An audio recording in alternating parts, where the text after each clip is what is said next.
Not yet. He's alive.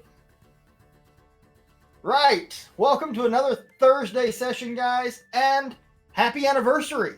It is officially our 1 year anniversary of the campaign. Yay! Some of you have Awesome, been with guys. us, some of you have been with us since the beginning. Some of you are newer players, but we're still here and we've still got it going on. And as you can see, I've created our splash page to be a little bit on the festive side for our anniversary. Something you guys will probably not notice, so I will point it out to you. If you open your inventories and scroll down to consumables, you will see a new item has been added to your character. Whoa! A gift Okay. from me. This lush chocolate and strawberry cake is cut in slices and is ready to eat. Oh my god, Everett will have a piece. Well, how about we wait until we actually get in the game before we have any? Oh my god. Okay, Everett will have- okay. Oh my god. Romare, welcome to the show, Hello. my friend. How's everyone doing? Howdy, howdy. We're doing well. How are you? I'm fine. It's the birthday of the campaign! I know. I read that. It's the anniversary. And as I was just telling everybody else, well, there's a couple of things you missed out on since you were busy doing Rainbow Six. I did nothing. All the animated attacks and everything that we've been setting up. I have pre-configured most of everybody's weapons, like your bow and your horn daggers, so they automatically work. Nice. Thank you. You must target a character, which means put your mouse over top of them and press the T button. I do that every time, so no problems there. Okay? And the animation will only run if your attack succeeds in hitting the armor class. Oh, that's awesome. Okay? Nice. Except for your bow, because I had to hard code your bow, which I think you'll quite enjoy the first time you actually use your bow. Okay. Then The I'm gonna other- wait for our first fight. The other thing is, if you look in your inventory, down under consumables, you will find a gift from the DM to celebrate our 1 year anniversary. Oh, okay. Be proficient in cake. Eating? Yeah. No, I don't think you need to be proficient in cake. I like to be professional in cake. Okay. Nice. So that is my gift to you guys.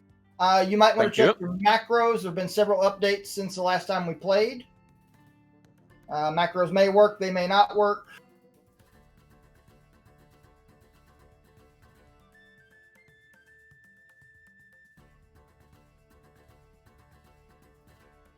Avrax is apparently going through all of his features. Yeah.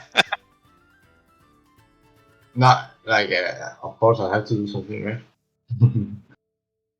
Let's see. Avrax was not with us last time, was he? No.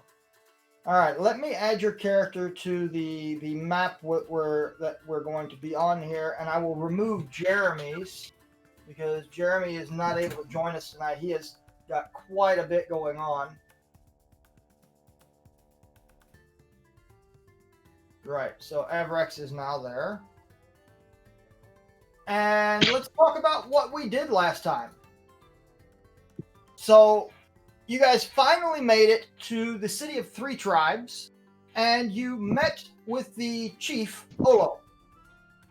You told him about your discovery of Mago and his ring of shape change, and the fact that Mago was a blue dragon named As the Magnificent, who had taken on the role of Mago, the High Shaman of the Azad tribe. Through some discovery with the chief and one of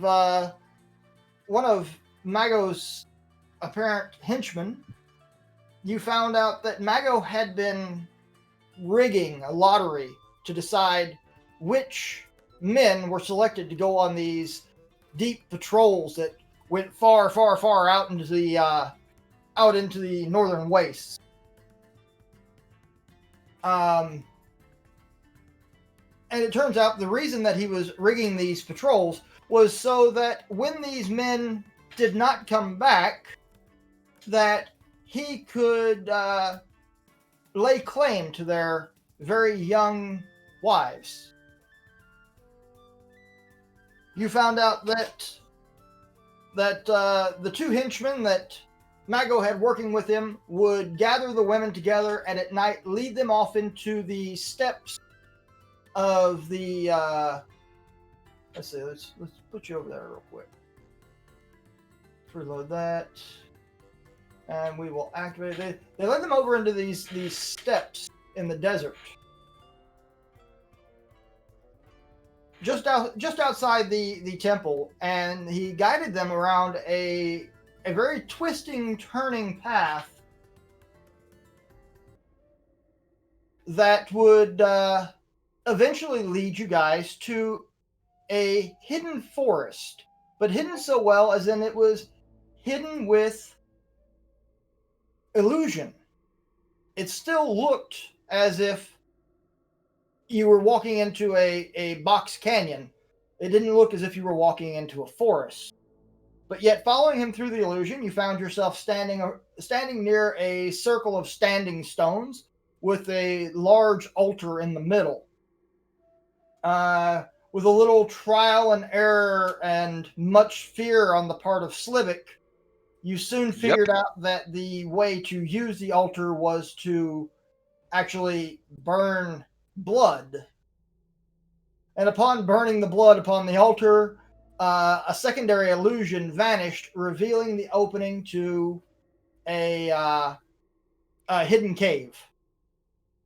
You made your way into this cave, where you encountered some more of the half-blue dragons and a pack of cultists who seemed to worship the blue dragon as sort of a deity or a godlike figure.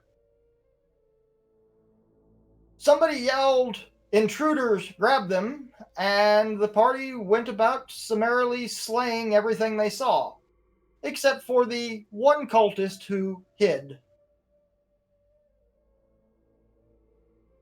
After everybody was dead, except for that one cultist, you finally got around to asking some questions about what was going on.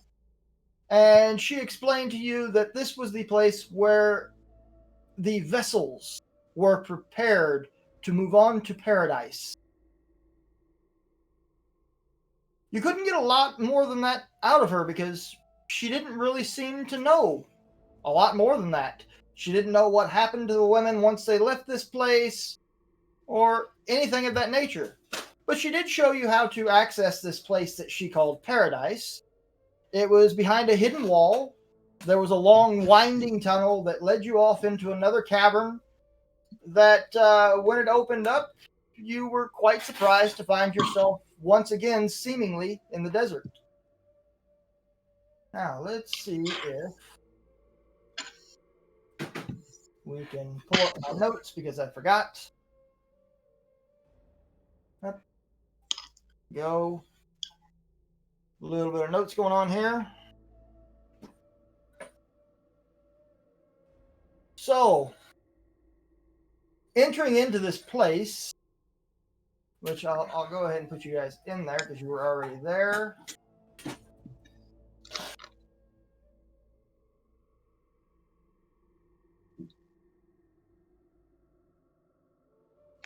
Entering into this place, you find the air once again hot, much like the desert.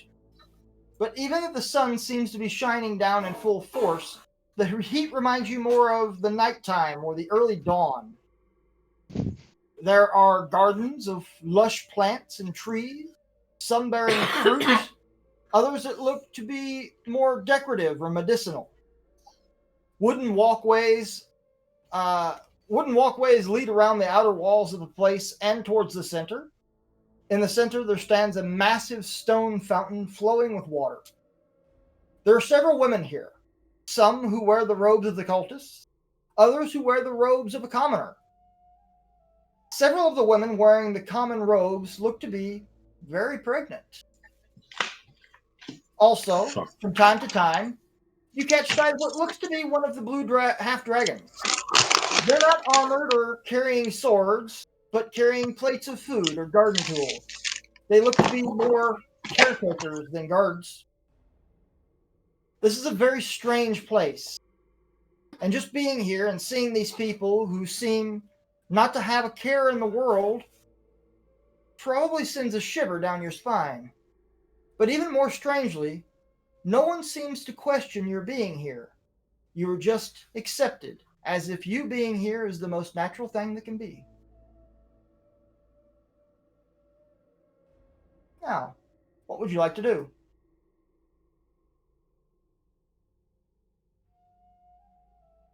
Okay, guys, let's not murder everyone here, right? Let's ask question first. We don't do that again. All right.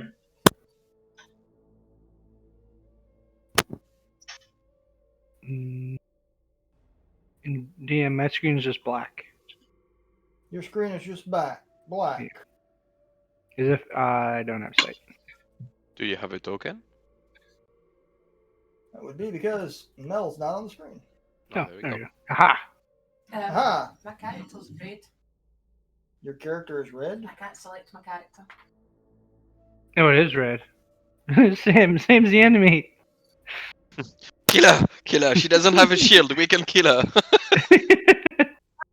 It's just not a +2 shield. Yeah, exactly. Can you select your character now? No.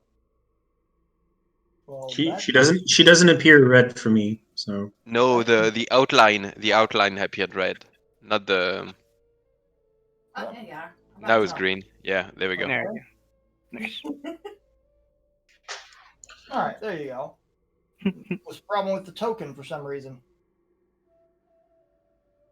Hmm. So, how's the audio, guys? We're working with a new microphone setup. Sounds Really great. sounds good. Yeah. Good.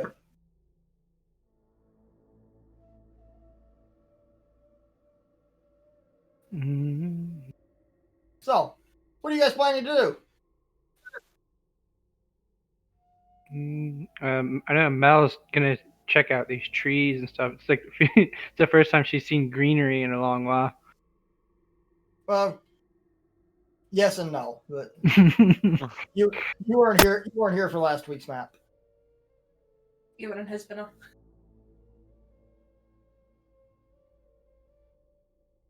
Can anyone turn into Mago right now? It could be useful. I'm just gonna go for a walk around the edges.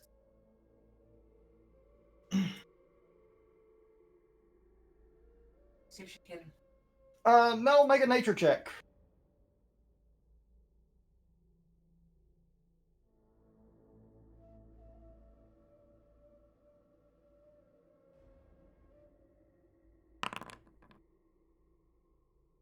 $14. It's definitely sand underfoot. Much like what you walked in when you were in the desert itself. But the trees and the bushes and stuff that are growing here shouldn't grow in sand.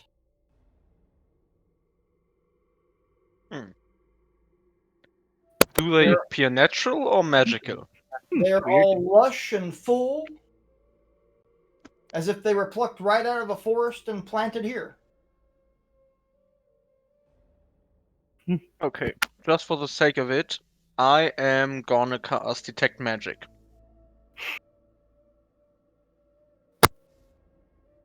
There's not a whole lot of magic that emanates around this place until you look up towards the sky. What looks like an opening through the cavern roof to the noonday sky is glowing the brightest blue you have ever seen. Holy shit. Okay. I am gonna share that with everyone, but especially with Slavik. Slavik, you have any idea what that is? Or what that could be? I think we're still underground. This is like some kind of magic light thing? Full sky? I don't know exactly what it could be, but Have you heard of a spell like that? no, never heard about that, but it it would seems like it. I don't know. It's really strange. Okay. It's also strange that have the other people noticed us, or does it seem like they haven't noticed us yet? No, they've definitely noticed you. They just don't Okay. seem to be bothered by the fact that you're there. Yeah. It is also strange that they aren't reacting they aren't reacting about us being here. They just seem to live their life and don't be bothered with us. I think it could be different if someone turned into Mago. They would definitely come to talk to us. Maybe we should go and speak to them. So do we try to speak to them right now, or do we make one of us turn into Mago before? Well, they already know we're here. Exactly. I think we should try talking to them, and then if they don't talk Okay. to us, I can still turn myself into Mago. Okay, sounds good. Well, lead the way, I guess. Sure. Has Mel got the ring? Does she get it back from Muramore before they had to leave? Yeah, I think Mel's actually got the ring. She got. Oh yeah, I could do this with the guys have, but yeah, we've got the ring. I forgot about that. Yeah, I was talking about the ring. Yeah. Mm-hmm. Smart.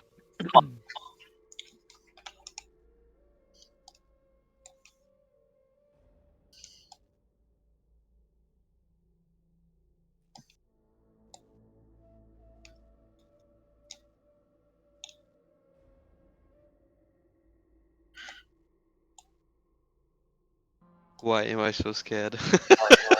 DM, Yes. this this is natural light, right? It doesn't appear to be artificial. The brazier beside you. Just the does it appear to be daytime around us? It appears to be daytime, yes. It appears to be midday.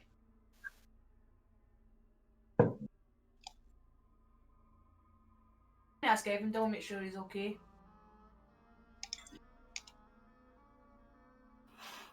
I'm okay, Sam. I just want to find what it's going on here, and we can figure the rest after. Sure. That makes sense. It's a bit weird to see a fountain here, right? It seems that It is. this is where he well- was bringing the water. But Something they like had that. a fountain in the middle of the desert between all the tribes. As well. Maybe it's something from there. The fountain is massive and looks to be made of ancient stone, but the water is clear and flowing.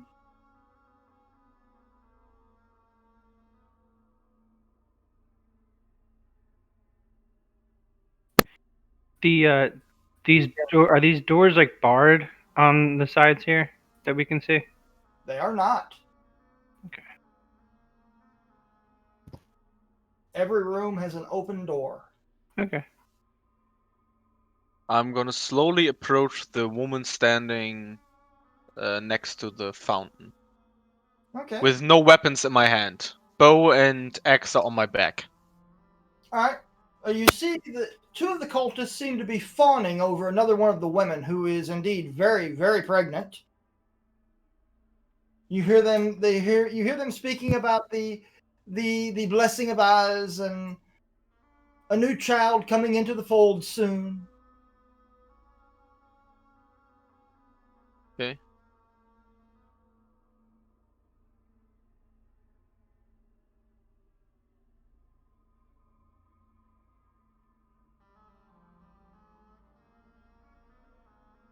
Do they react to me getting closer, or do they just ignore me? They acknowledge that you're there, smiles and nods, but they don't really say anything. They continue to fawn over the pregnant woman. Okay. I'm gonna ask her.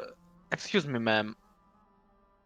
Could you explain how you've got here? We were looking for tribeswomen that got captured. I have been here for many years. I am the That- blessed of as his holy vessel. And what exactly is your purpose here? Why, to bring the children of Az to our world. Do I see? Yeah, okay. I see half-blue dragons around. I'm gonna point at one of them and ask her, "Do you mean one of them?" Yes, they are the children of Az. Oh Jesus! Are they not magnificent? They are so How- beautiful. How many women are there here? Or sometimes more, sometimes less. Soon I will not be here. I will join as Where exactly will you join him? in his holy realm. Once I have given birth to his child will remain behind, and I will ascend to be with Az.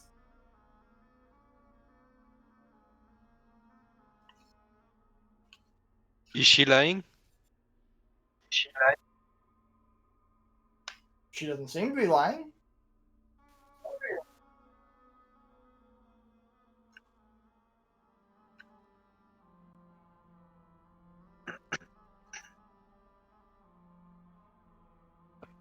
Tom will turn around, look at the others, and then like, what to do now?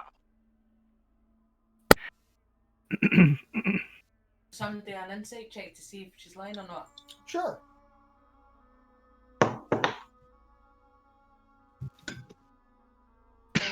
Maybe.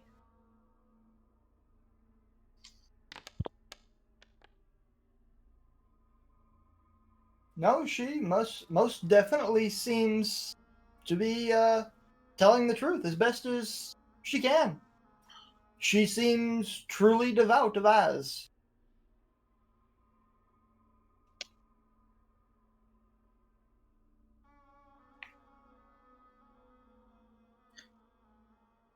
I'm gonna turn around back to her and say, would you be so kind and lead us to the other women that are here? Oh, they're here and there. Which, if you guys wander the map a little bit, you'll find women in different rooms. Okay. And, Okay. just wandering the garden. They're not hiding. They are most definitely not being kept captive. There's not even a door on the rooms. The rooms are all open. Okay. Or are they just some of them? They are not all pregnant. There are 4 pregnant women here now. Yeah, there are she several said she other- has been here for years and that she descends to be with Az after she has born her child. So I believe sometimes it takes years for him to get them pregnant. Is this your first child from us? Oh yes, you are only able to have one, and then you ascend. And how many people have ascended? Many more than I can count. Oh boy. Mm-hmm. Oh my Not all are worthy. god. Some vessels are broken. And has there been a woman that has returned from being with Az? Why would they want to return? This place, it is paradise. There are no children. There are no husbands demanding of us to do chores. We are given everything that we could want, all in return for bearing a child of ours. And once we bear that child, we ascend to him, to be with him. If this place is paradise, imagine how much better that place must be.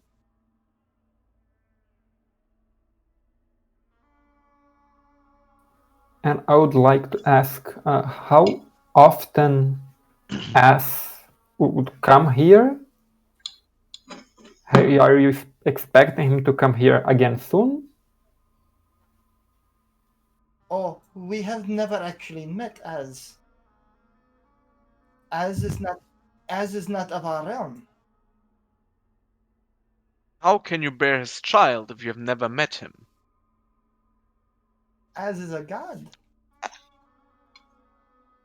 He most definitely isn't. We have dreams. He comes to us in our dreams, a handsome man who lays with us and blesses us with his seed. I'm gonna turn around to the others and say, that sounds like rape.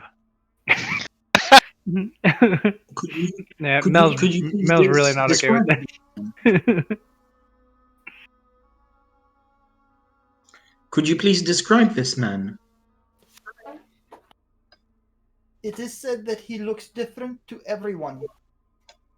Apparently, he appears to you in the form that you find most pleasing.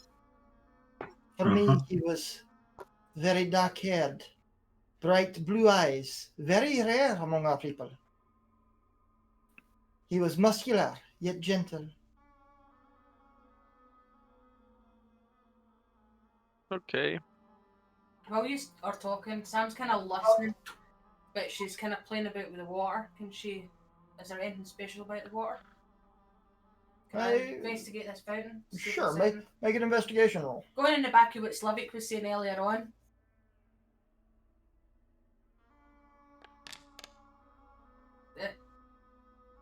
She's saying nothing. No, it looks like a really old stone fountain. The only thing I will give you for that is that there is nothing else that you see in this cave that looks to be made of the same kind of stone. That's all I'll give you on that one.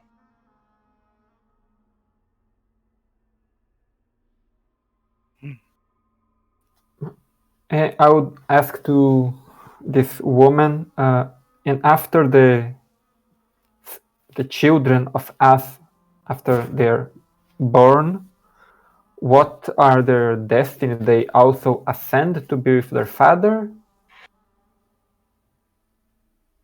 Some are left here with us to care for us.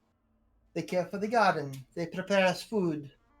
They give us whatever we need. Others leave and go on to their own fate.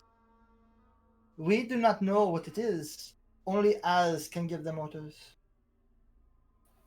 And who raised these children after you or the mother ascends?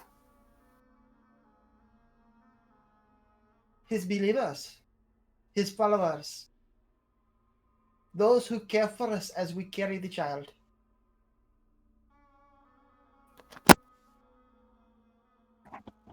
You have a husband before you came here to serve for us.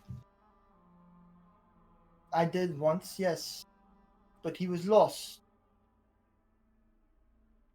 The sands took him. I can promise you that the Sands did not take your husband. We found a mine where we found many, many men from the tribes that have been held there against their will by us to work for him. What would Az want with a mine? He only wishes to spread his children around the world. Where do you think does this water here come from? The water comes from the fountain. Okay, and where does the fountain get the water from? Because, as you might know, in desert there is not much water. Again, it is the blessing of Az. He gives us everything that we could need. What's that? Again, Tom is going to turn around and say, "That's why you don't have gods." Looking around, are people in their hooded in their cloaks, or are their hoods up, or are they walking about just leisurely and openly?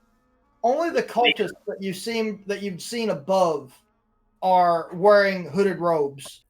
The rest are just in plain commoner robes. Now they are all the robes are identical, but the pregnant woman, she is in a regular robe, very airy, very open. There is no hood to her outfit. Any jewelry? Not to speak of, no.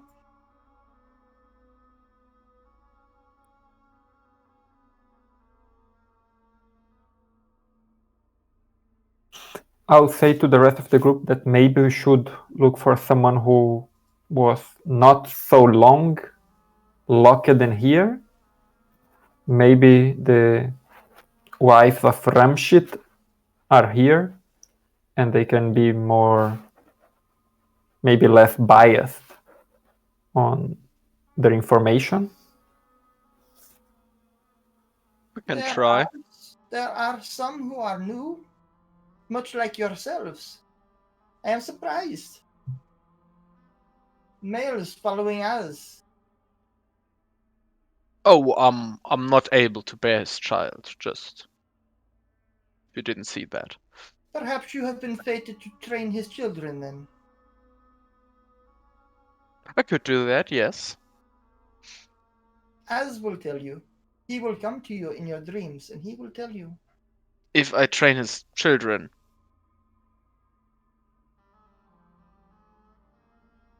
You are here for a reason. Okay. And only Az knows what that reason is. Who are we to question the gods? My reason is I'm here to find the tribeswomen. I know that without needing to ask ours.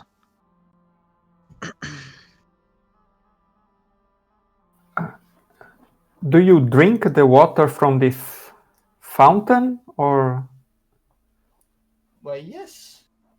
It is very fresh, very pure.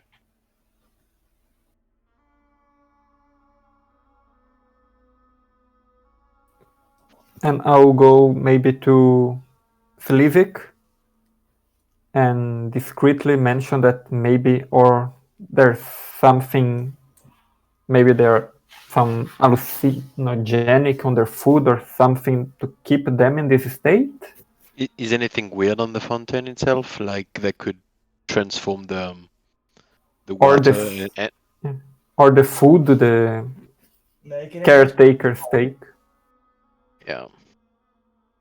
I'm looking for really anything arcana. It's still an investigation, but it's... I don't know if I can help in the sense that I would know about poisons. So or... if you make a general investigation roll with Evandal's help, I'll give you advantage on it. No, it's I get 25 anyway, so I rolled already before you started to talk, so it's All fine. right.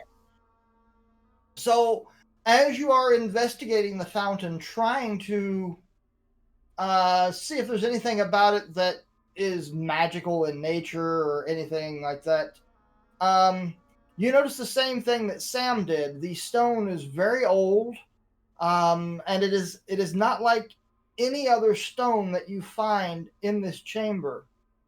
But you also notice that there are ruins carved into the stone, very faded, but yet you could still just make them out that they're there. Yeah, don't drink the fountain. There's something weird here. Let's see. You speak Dwarven? Anybody wants to play head of the cards about who's going to drink the water? No, Slivik doesn't speak Dwarven. No, I don't. But you would recognize that they are Dwarven ruins. Oh, this is Dwarven. Does anyone speak Dwarven? Yes. Can... And I believe Sam too. Yeah. Can you both have a look at this? And I point out exactly where the runes are on the fountain, trying to. Sure. I think this might be an explanation about the fountain itself. Maybe on who crafted it, but also if it does anything. And you mentioned something, told me about the ceiling, right? It's Yeah. It is very magical. But yeah, sure, I can take a look. yeah. Look for the fountain. I will look at the ceiling after. Do you I want guess. to go closer to the ceiling? So, Tormir and Sam, I would like you both to make history checks for me. Sure. That's my strong suit. Oh yeah. Easy. Oh boy! Oh boy! So a combined of 10, right? Yeah, I would say so. All right, I'll give you that one. I'll give you that one. It's a combination of 10 between the two of you. The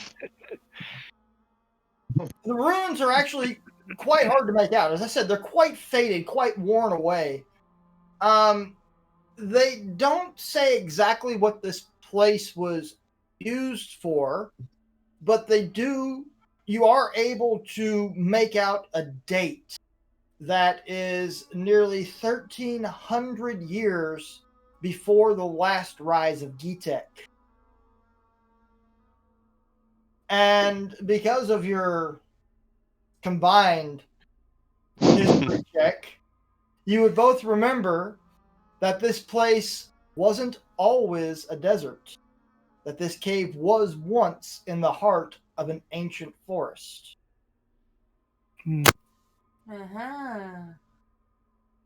But the city that was here before, it was founded by an elven wizard, right? No, necessarily. No, there was. The city founded by the elven wizard was much further north. Yeah. This is just like it's been a shrine or maybe a temple or something like that. Or maybe it's just, I don't know. Tormir, are you male or wood people? You tell me. What you find in the woods? You know, they had the ancient standing stones outside. There's Yeah. stones. True. But the stone was in elven.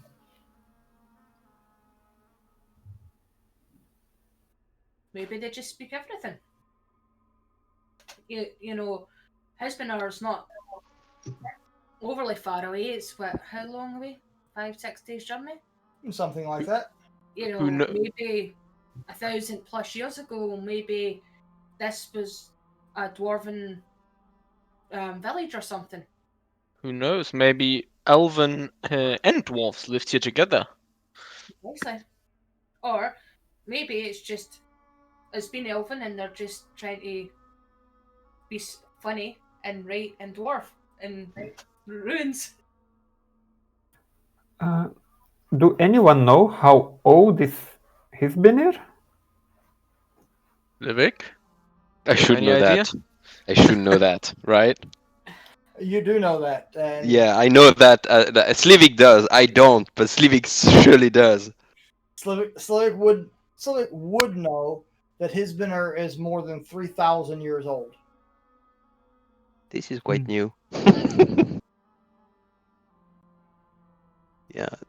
Does the stone looks like the same kind of stone that Isbiner and the wall of Isbiner are made of? It does not, no. Okay. Hi, Mel. Does it? Hello. Let's see you come flying across the screen there. Does it remind me of like the stones that made up the standing stones in is it Blackwood? No, Oakwood. Oakwood. In Amanor. Mm-hmm. It actually does. Ooh. And as you approach and start looking at the fountain, you see what looks like the faded engraving of a single oak leaf. Ooh. Are you proficient in religion, Mel? Probably not. No. I think the only one is what, Sam? Yeah. Proficient in religion. Make a religion check. All right. Who, Mel? Oh, Sam. Oh.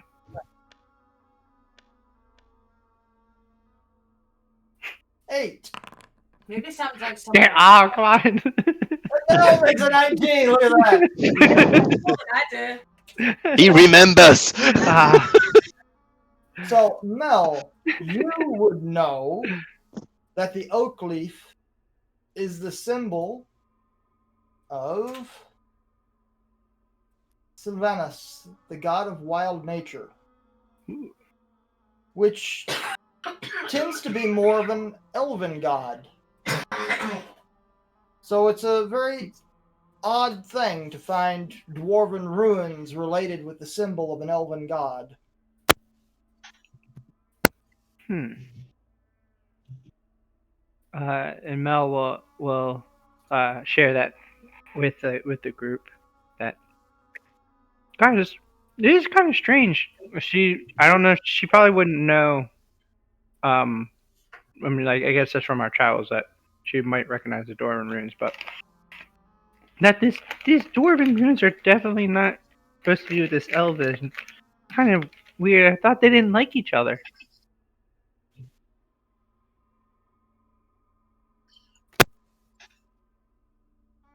That is true, but that would underline my thinking that maybe they lived together here long ago. It does indeed. Who knows, maybe something happened and that's why they hate each other.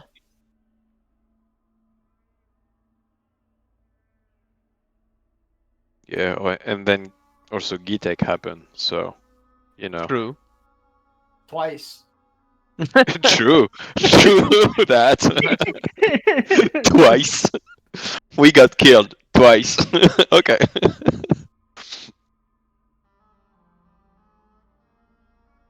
Can I have a look at the scening? I'm trying to understand how it works. Okay. So, you have a look at the ceiling. How high up is it? It looks like open sky. It seems to go on forever into the deep blue. Okay. I have the rope of climbing. We can probably go closer. The rope of climbing. The rope of climbing.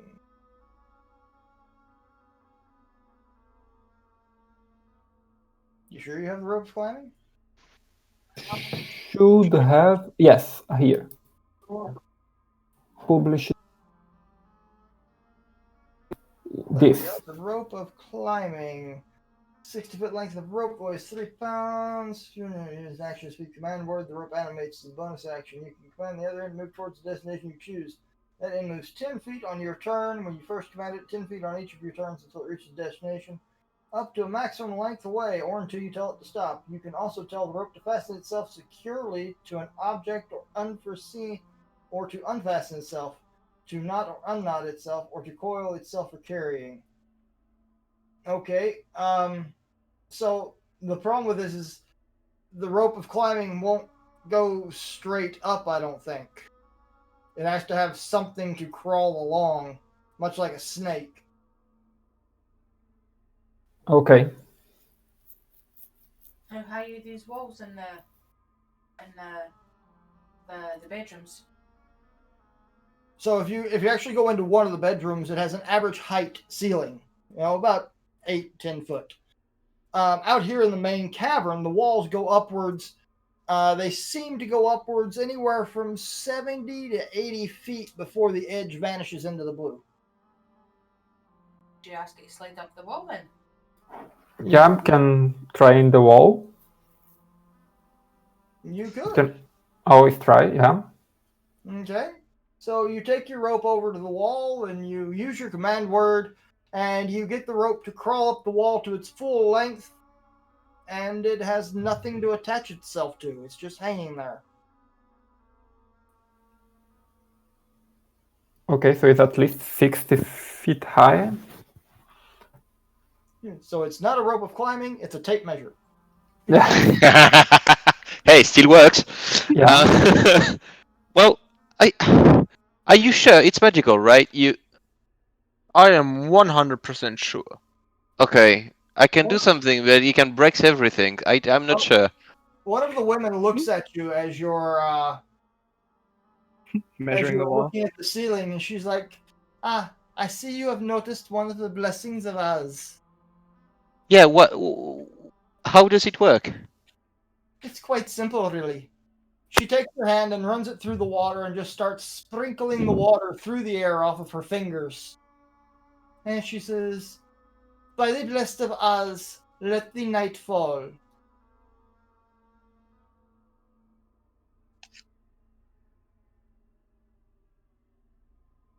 This is so cool, DM. This is so cool.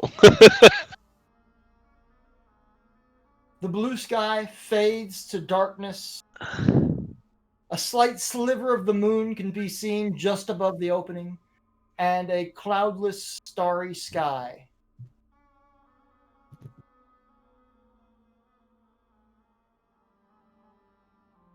So it is it's a really high ceiling that reproduces the sky, and anyone can command it. You must be a blessed of Oz. Oh yes, of course, yes.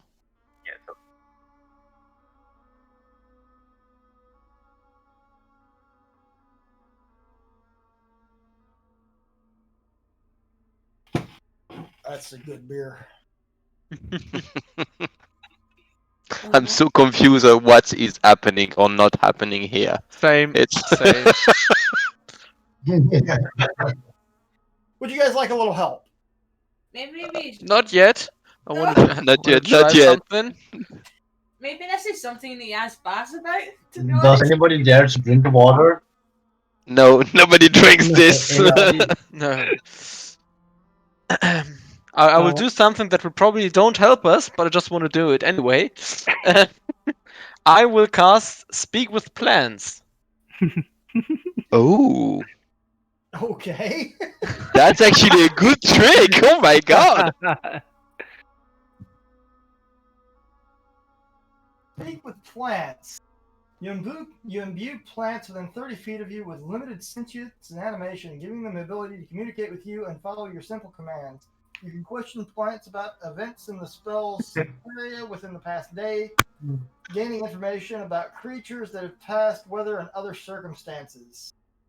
You can also turn off difficult terrain caused by plant growth. Plants might be able to perform other tasks on your behalf at the GM's discretion. The spell doesn't enable plants to uproot themselves and move about, but they can freely move branches, tendrils, and stalks. Okay. Which plant are you talking to? The big tree I'm standing in front of. Hey. I love him already. Hey. I have a quick question. First, I'm not sure if you can answer that, but do you know how long you have been here? Long time. Okay, fantastic. Another question. In the past day, have there been any crazy events here? Did something unusual happen?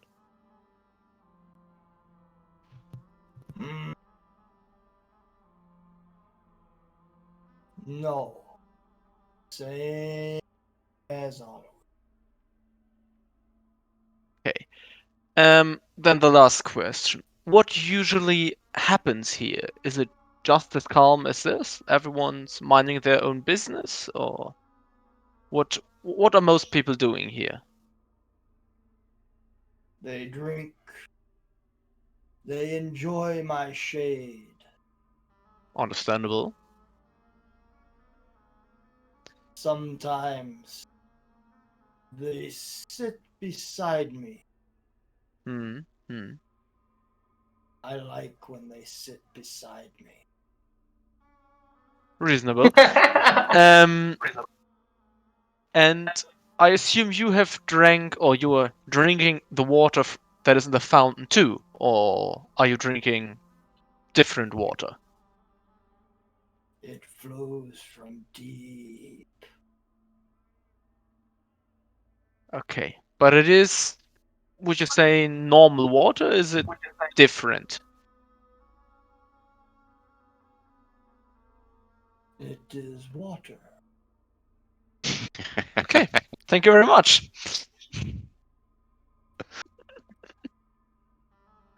We are so bad at this. We wasn't taking on your routine. Yeah, unfortunately, the tree had no useful information. No? Oh, really? Maybe what? Maybe it's just a tree. Mel. I think ever exists.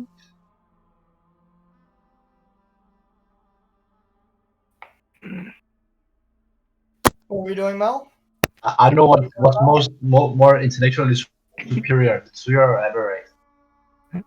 Mel will go up to Slivik and ask, "Do you still want to go to the ceiling?" I guess not, but how do we convince everyone to go back? I mean, how can we? Maybe we shouldn't convince them. Maybe we should just tell the tribe's chief people that they're here, and they can come get them themselves. They don't seem to be in any danger. We know that Yeah, Az isn't coming back. well, yeah, he's not, that's for sure. But do we tell them that? Why he won't come back? I don't think it's their place, is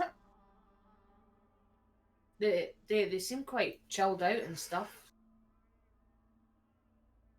They do You seem don't want to happy go in here. some sort of hysteria or anything like that. But And what? I'm not even Tell them sure. things. And I'm not even sure they would believe us. Yeah. Or I it'll go told them very that wrong. ours is no god, and she just ignored that fact. That is true. Pretzels. But what would As do with why he wants all these children? He might have his wish, or is there another purpose? What he's doing with them, where they are now, they are guarding the mine. But They were. But we don't know what he was doing with all those gems, what he was trying to do. No. I don't think we can find the answer here. Can we find around a half dragon and not just regular humans here? Yeah, there's a couple of them roaming around. They're to the north. As I said before, they're usually either carrying around a tray of food that they're delivering to somebody's room, or they're caring for the garden. They look to be unarmed, unarmored. They don't seem to be as. I see. How can I put this so it's not like super offensive? They don't seem to be as well produced as the ones you've encountered before. Okay. Hmm. They're not the Okay. cream. They're not the cream of the crop. Well, they're not fit for combat. That's why they're still Yeah. here. Try this. Unfortunately. Have you ever made a copy of a copy? Yeah. Things start to degrade as you're making copies of your copies. Mm-hmm. So what do we do? Do we leave everybody and tell them that they're here? Do we go back to the tribe and tell them that all the women are here? I would. And then they're just gonna take them. or what? Well, maybe they'll keep. Well, the king wanted us to, if we find them, to tell them where they are so they can find them. The problem is, how do we mark the entrance and the path But to get there? Slivik, if these women don't want to go back, why should we force them? No, we don't force them. We tell the king that they're here. It's And their the problem. king will just ask them to get back? I don't think so. I don't know, but the king asked us to find the woman if we could, and we did, and we can point them where they are.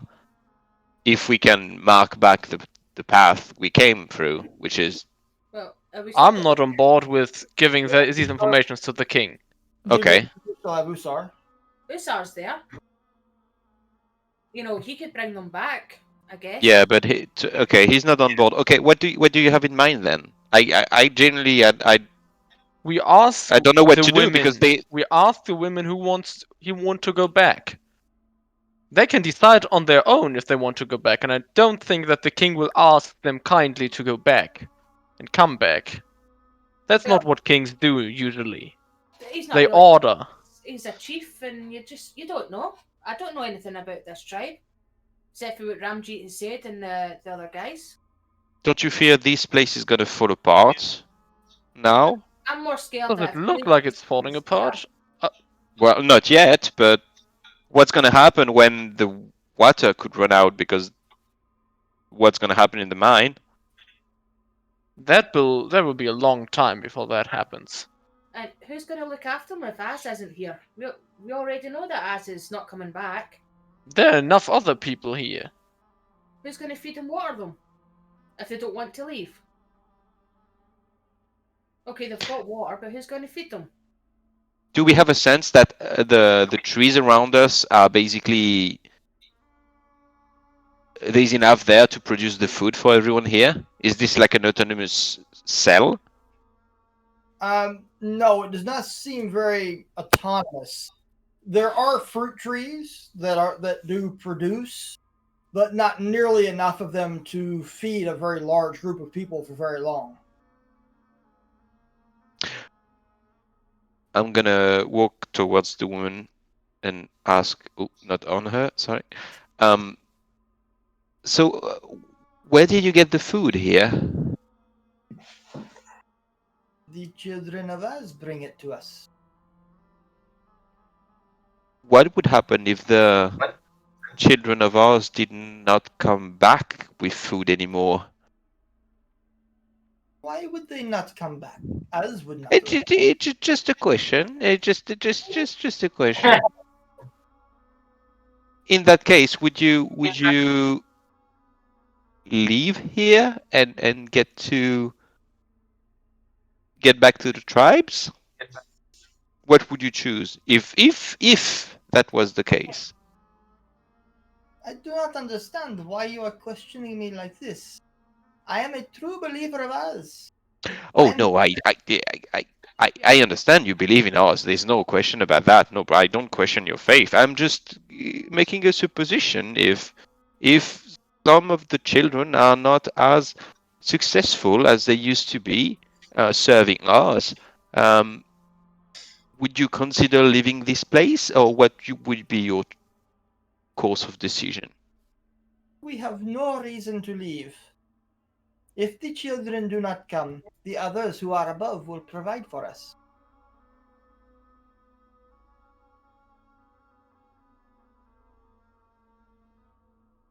The one who ascended, you mean? No. You met the others, yes? You must have met the others to come here. Ah, yes, the others will help. Sure.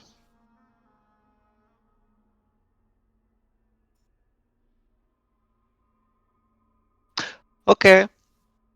I'll walk out and I talk back to Tormir and Sander. Okay, we have a problem. They they are basically relying on the people from the mine or the people upstairs. So basically, this place is gonna collapse anyway. They just don't know it yet, and yeah, it's not sustainable here.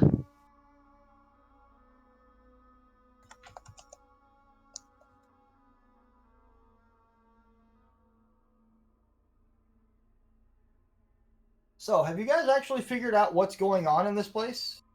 Nope. Well, yeah, it's a reproduction center for half dragons made by Oz, so that's pretty clear. And they are believing it's a god, so everything is great, and they are basically there. And then when they produce one child, they are no longer a virgin, so they get eaten of something like that. And this is how the circle continues, right? But we don't know what to do with this place. They seem Right, kind of so this- brainwashed, to be honest. So this is basically Az's personal harem. Yeah. Right? Yeah, we got that, but we don't know what to do with it. And I don't want to burn And you- anything here. And he is most obviously using the women for breeding stock. Yeah.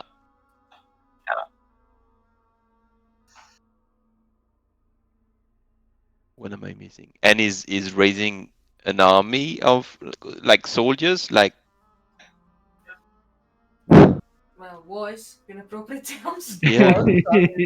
You don't know exactly what he was doing, but was is the appropriate term, seeing as how Az is no more. I have him in my backpack. He's sold. Wait. You have what? Az's head, right? No, I have his. Wait, Yeah. did I use it? I think you used a scale. No. Because of my bow, I had the. Shot.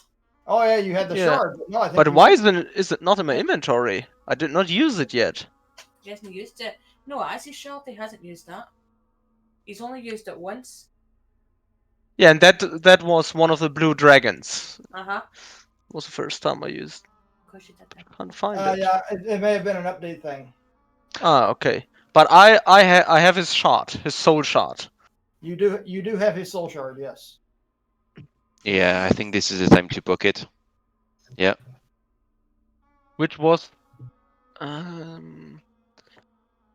soul shard.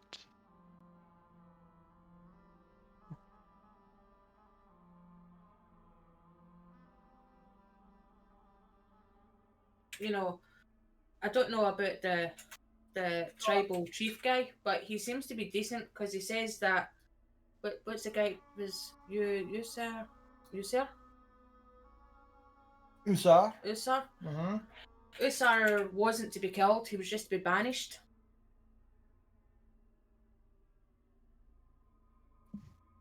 So maybe he's gonna be a good tribal chieftain thing person. I don't know how it works. I live in a big city. What would make him a good chief? Because these people don't want to go back to the tribe. That's pretty obvious, isn't it? But they don't want to go back because they believe they're served by a god here, which is no longer the case. Then And also, tell that to them. but I we don't just think did. they will. They They don't- will believe you. Yeah, No, they don't. and it's their choice to stay here. It's not ours to say that they can't stay here. I'm So not we're saying that gonna let them starve here? I'm just saying that we should tell somebody else that they're here and they can come and look after them. You know, that sort of thing. Do Yeah. what you want to do. I'm not on board with this, but if you think that's the best thing to do, Okay. What should we do? We just leave them and don't go back to. We tell the tribe king that we never found them. Tommy already left. Domir's having a hissy fit. For Tommy, that's like slavery, bringing them back. I'm not saying that they have to bring them back. I just says that somebody needs to come here and look after them. Tommy is Yeah. convinced that the king will bring them back. With force if he needs to. Not all tribes are the same as not all gods are the same.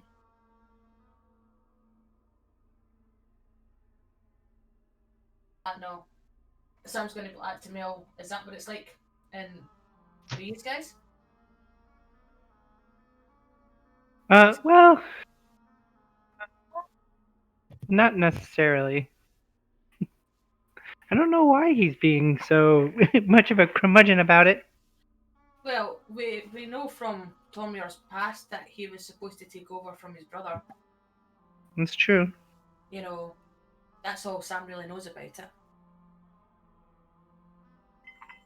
And well, He found his brother and his brother's took his space back, and that's why Tormir's with us.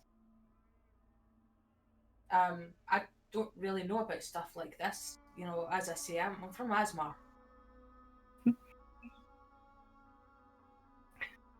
and Mel's probably not the best one to ask either.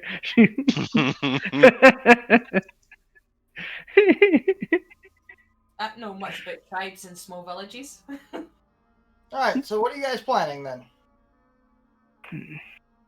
Sam wants to go back and just tell the tribes chieftain guy, good.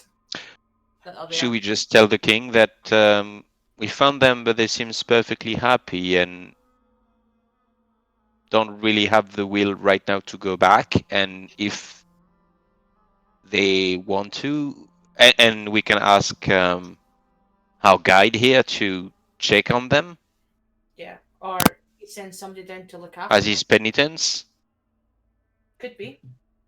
so that they can still live here if they want to. Mm-hmm. I mean, they're living a lie, but that's their problem. This is what we're saying. I don't think anybody should be throwing out their home. Okay. But if I remember, the two other leaders, the two other spiritual leaders knew about this place. Maybe they know where the babies are taken, or why, if they know the place continue existing, why they don't try to continue using it for them somehow. That is true. Do we see anyone looking more than...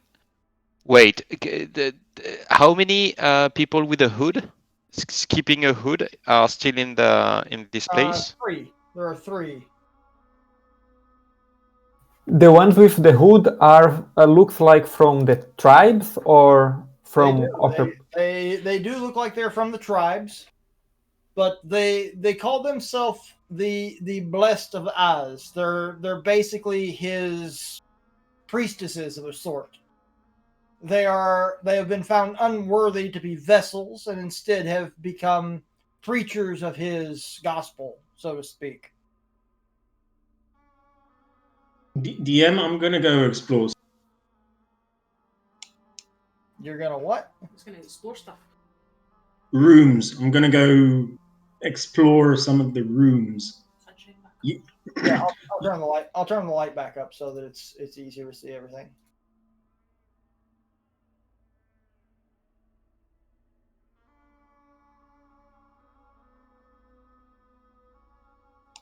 So the rooms almost are all identical. A couple of places to sit, a bed, some furs and pillows on the floor, a desk, a bath, bookshelves loaded with books. Some rooms are occupied, some rooms are not. Some rooms look to have not been occupied in a very long time. If I pick, for instance, the room I'm in and the one immediately above it, do the books look to be the same, just glancing at the titles? You do find some duplicates, but not that many. And you also find that the books are written in several different languages. Okay. Do I need to roll to pick a book and try to skim through it? Well, I mean, you find books in there. Most of the books seem to be like the D&D version of a cheesy romance novel. Ugh! Immediately put it back. You do find some books that talk about economics. You find some books that talk about pregnancy. You find books on learning foreign languages. basic primers on Elven.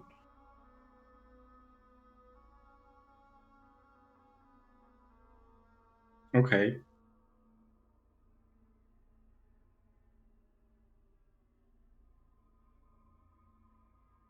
But none of the people we've seen so far to be elves. Nope, they all seem to be from the tribes people. They are all very human. Hmm. Oh, pardon me. Bless you.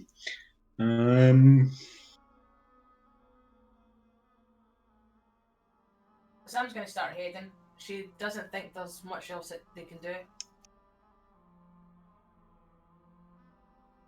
Can I talk to one of the hooded figures and ask, is any of you actually a shaman of the other tribe?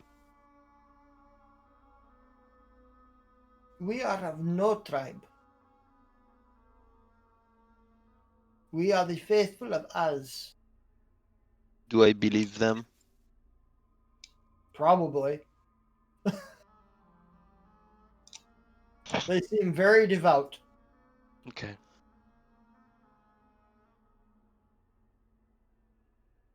Yeah, we should probably go back to the city of Free Tribes and ask the other shamans.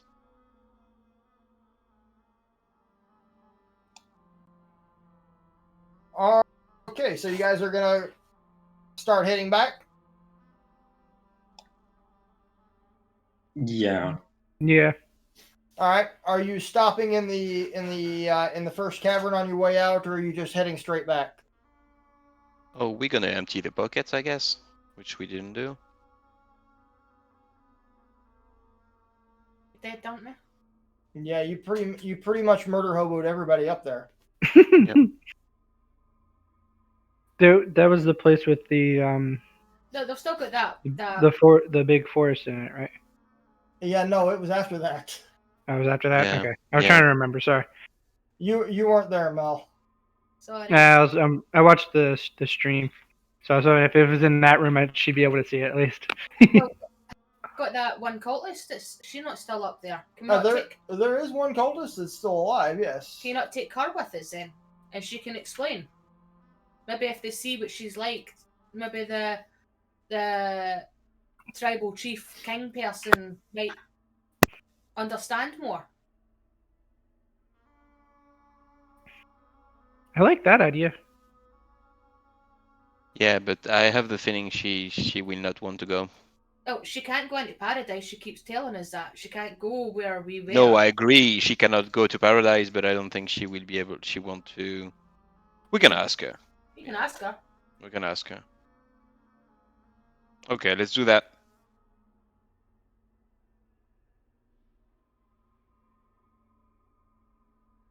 Okay.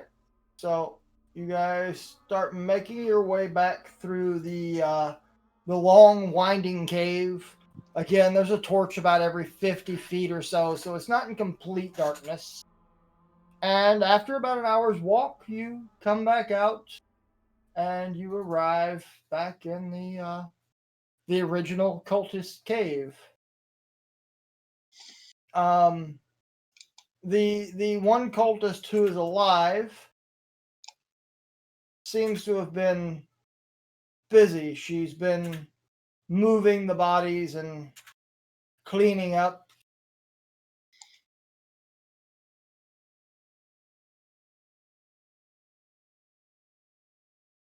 Hi there. It would not do for the new blessed to see all of the blood. I'm not sure there's going to be a lot of new blessed, to be honest. But so were you in charge of collecting food for the ones in paradise, or do you know how it works? Because you might be the only one left to do that. Oh, each day we would go outside to the circle, and there would be supplies waiting. It was the children of Az that would bring it to us. So what do you think would happen if the children... When is the last time the children of Oz brought you something? yesterday.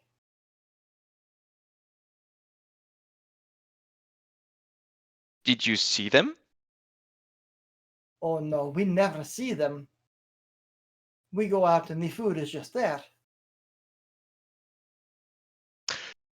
Okay, guys, I have an idea. If they're bringing food, do they bring food? Do they bring food every day? We will receive shipments every 3 days. Every 3 days. Okay. Guys, do we wait here and try to see if something comes up in the next 3 days? Because those are the people not coming from the mines, obviously, because, I mean, has been more than 3 days, right? So someone from the 3 tribes actually coming every 3 days. So if we wait here a couple of days, we can ambush them and trying to find who they are and who know already about this place.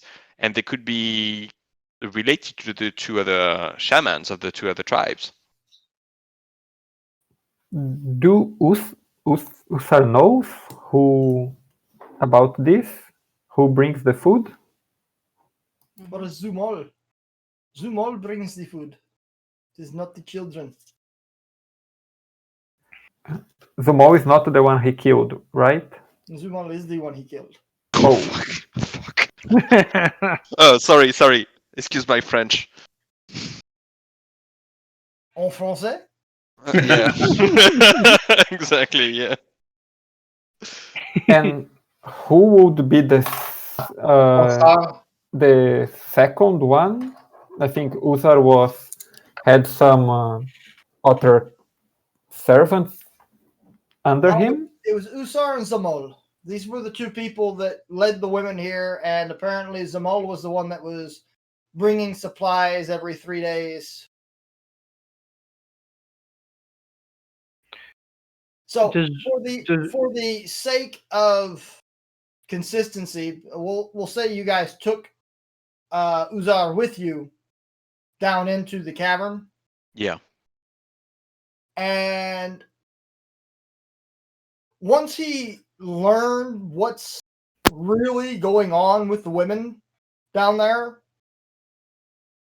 he is all about trying to actually help them. He's more than happy to show you how to get back to the city of 3 tribes and even start pointing out to you the markers that he uses to find his way here in the first place.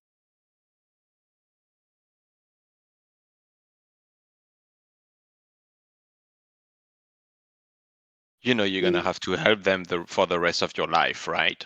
This is your burden now. He actually seems outraged that he has been a part of this atrocity.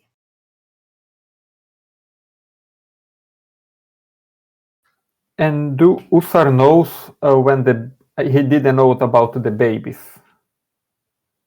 No, he knew nothing about the children of Az. And where they are taken? If they were not there, where are they? Again, he has no clue. He's never even seen one until the fight here. That was the first time he'd ever even seen a half-blue dragon. Zamul may have known more, but he's unfortunately dead.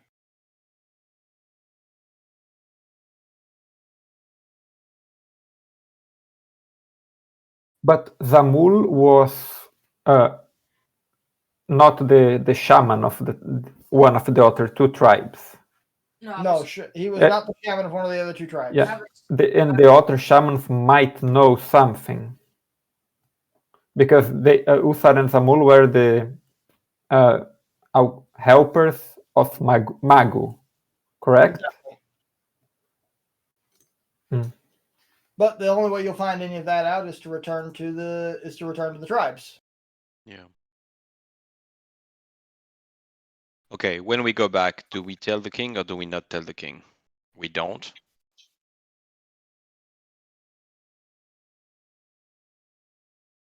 Let's vote, guys. I think at least they would have food for a couple of days. Yeah. We might have to, yeah.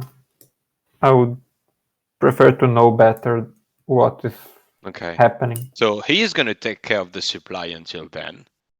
Sam's going to ask Usar what his chief king person is like, and would he look after them?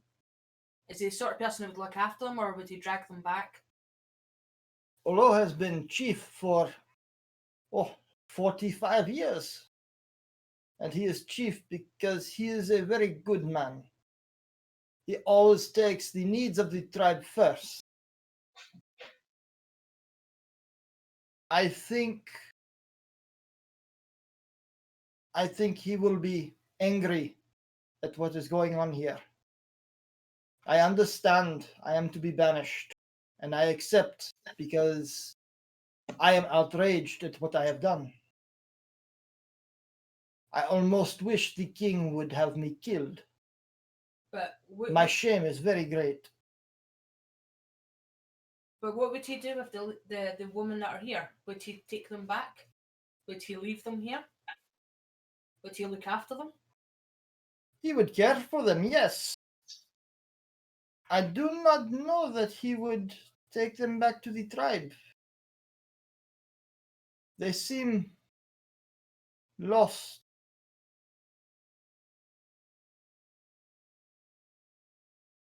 But I am quite sure he would make sure they are cared for. Without myself or Zamul, it is very likely these women will die here. Yep.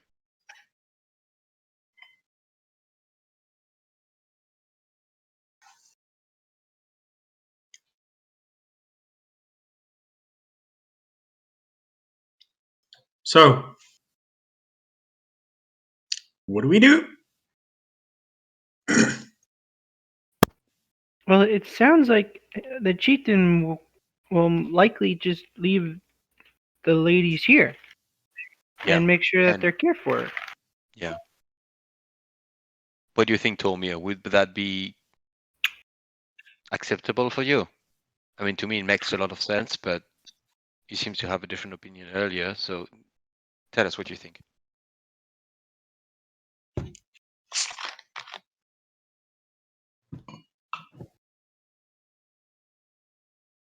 Tormir? You're on mute.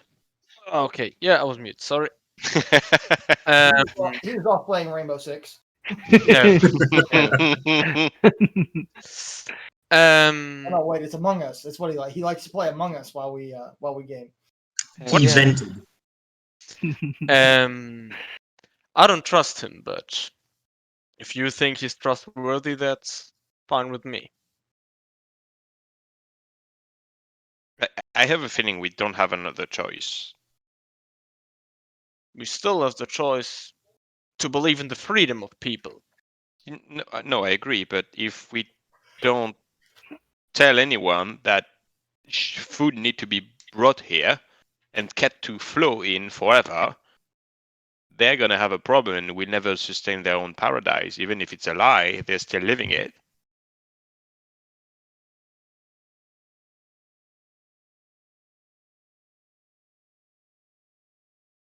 I agree with you 100% on the rest. They should have their own free will and do what they want. But you have also the reality of here. It's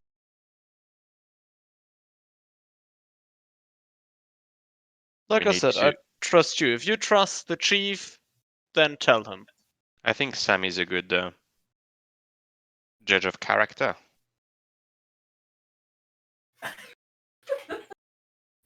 Yeah. Yes, I'm putting that on you, Sam. That's funny. It's like, yes, I am. I'm gonna say that if Usar's gonna show us the way, the pointers and stuff like that to get back here, it means we can always come back and check on them. That's true. You know, That is true. Tomir's really good at doing that thing where he just finds how to get to places, and Aluna's a bit like that, and Evandor's a bit like that, and I think Mel is as well. I'm sure somebody would remember how to get back here. Yeah. Okay. before we head back, can someone create some food and water and leave it here? Sure. Sure. I mean, that could help because we don't know that by the time they reorganize supply and stuff like that, this could help.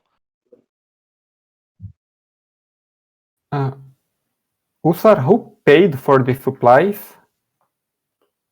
Gal. Mago. I am quite sure the temple paid for them.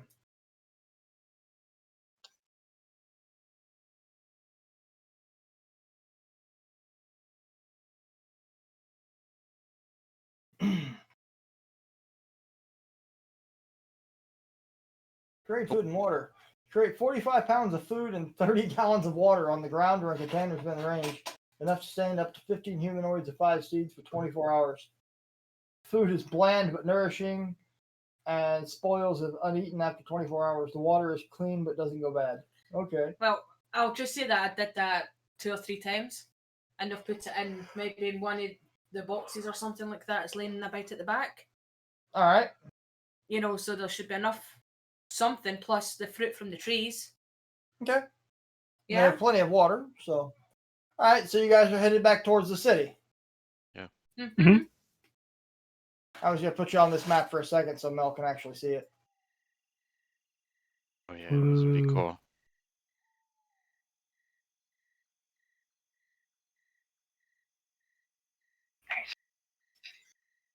Ha. Like the pulsating glow. Yeah, I thought you'd like that. Right, so Usar is actually very helpful in guiding you back. He's very quick to point out all of the markers and stuff that he uses to actually follow the correct path through all these twisting, turning paths that are available to you. Just like in coming here, it's several hours walk through the plateaus and the steppes. Any wrong turn, of course, leads to a box canyon or a dead end. But Usar's made this trip enough times that he guides you pretty unerringly. You make your way back into the city of 3 tribes, and he guides you directly to the throne room. And all of this time, you guys have not rested at all, and it has been almost a full day. You left at night, and it is night again as you are traveling back.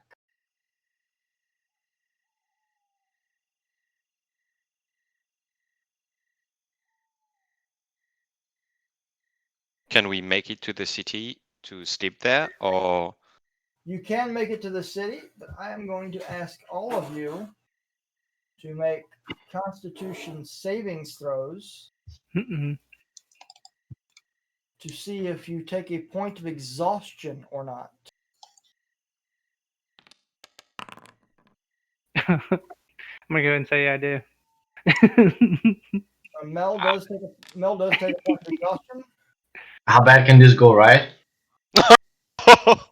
Slivic. My God, really? Avrax succeeds. Sam succeeds. And Tormir succeeds. So it is Slivic and Mel. The two of you both take a point of exhaustion. it's not my fault. I have short legs. You Can have they still short legs, and you're used to a good solid 8 hours every day. Can I try to exhaust him even more with a joke? Yes, yes. are they still able to walk or not? Well, yeah, they're still able to walk. Your first point of exhaustion just causes What? some disadvantages. Yeah. Well, Everest has to tell a joke. What is as empty as this cave? What's that? Everett's skull. That's a good one. I believe it. Come on! Your delivery was good. Your timing was just a little off. So level 1 exhaustion, you have disadvantage on all ability checks. Mhm. Okay? How long does that last? Oh, Is that, Until their Until next long long rest. Yeah. so I'm someday. Someday. It's just for I'm the DM and I'm making you guys do things that you don't normally do. Like Just in roll case a wild roll thing happens. saving throws to see if you're going to be exhausted or not. Right. So Usar actually guides you straight back to the throne room, where you find yourself before a very anxious Chief Olo. My good friends, I have been waiting on your return. Please tell me you have found the women.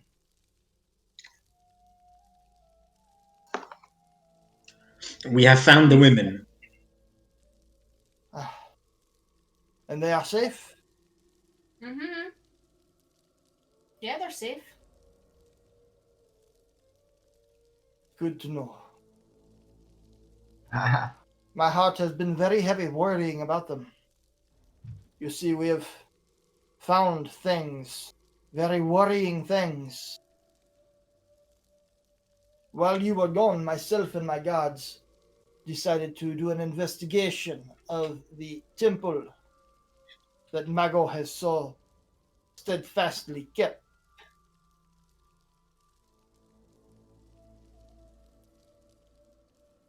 How bad We was it? found a hidden room in his study. There were things there that I do not understand. They do not make sense to me. Maybe with your input, we can understand them together. We found Okay. records that date back nearly 400 years. All of them detailing the progress of experiments that Mago was conducting.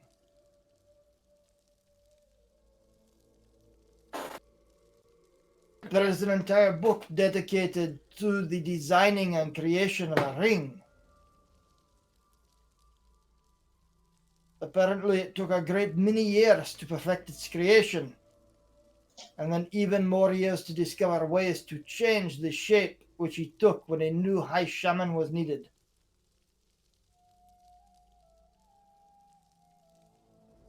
Is this the ring your friend was using? Sounds like it. Has to be, yes.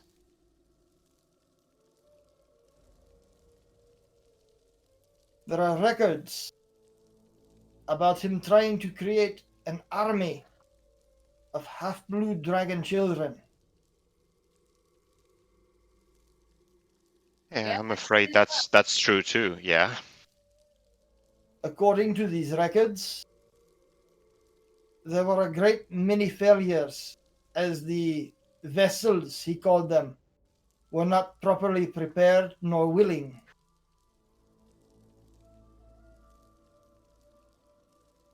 So it is true that we found the woman, but I'm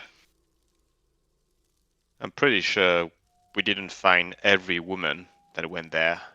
We found all the women that were alive, but I'm afraid there had been quite a few casualties over the years, and those will not come back. It is as I feared. As you continue to read these manuscripts, they go into great detail of the development of what he called purifying rituals that are performed to prepare the vessels, and how he has perfected over the last several hundred years. That now his results are much more consistent, though he does note that he is still trying to find a way to reuse a vessel, as for now it seems there is a 100% death rate. sadly, that seems to be what's happening. Yes. Yeah. He refers to the vessels as rabbits. Says there are always more vessels because humans breed like rabbits. Does the note mention how the vessels were used? Was it used by him directly to create a half-born dragon? The details were very graphic in nature. Oh boy. Yes. If nothing else, he kept very good notes.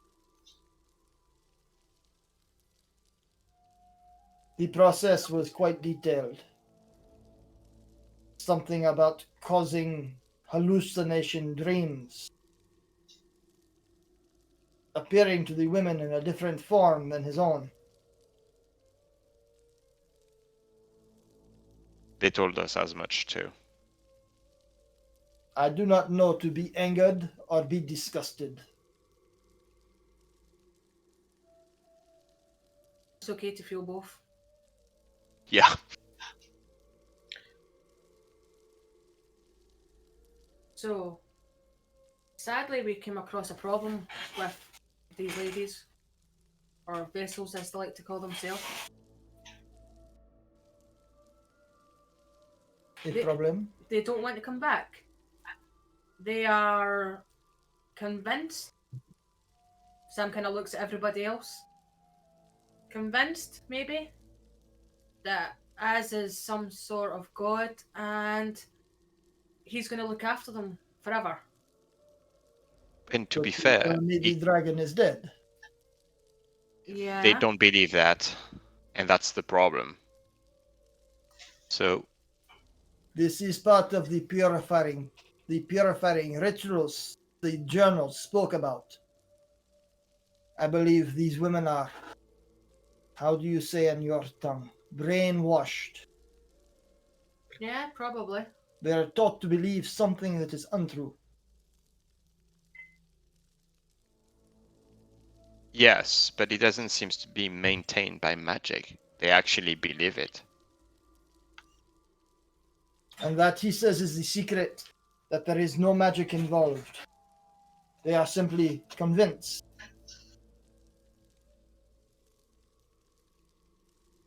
Because This of would that, be difficult to fix.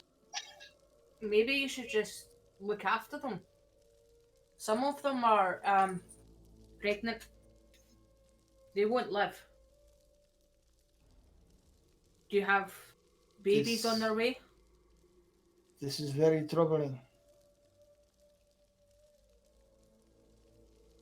They are happy about it. And of course they are happy. The dragon has convinced them that this is the right way. You shouldn't spoil that though. No, there is no time to teach them something different. I do believe they will have to be cared for, though. indeed, Usar could always do it. Mm-hmm. I think it could be the right punishment for Ursar, and He when is he actually, banished. He is lucky I do not take his head from his shoulders at this very moment for supporting the dragon in this way. I understand, but if you had seen his face in the Curtis cave when he discovered what was happening because of him, I mean, that was true horror on his face. And once he realized we were actually there to help, he was really convincing. And if his punishment instead of banishment forever was to be the one to care for the woman he caused so much trouble for the rest of his life, it might be also quite a fair punishment. A harsh punishment, but still fair. His first instinct was to help the women. And you say there are more of these children on their way. Mm-hmm. Can Sam do an insight check to make sure he's talking about the stuff that the stuff that he's found is actually the stuff he's found, Sure. and not something he knows about or anything like that?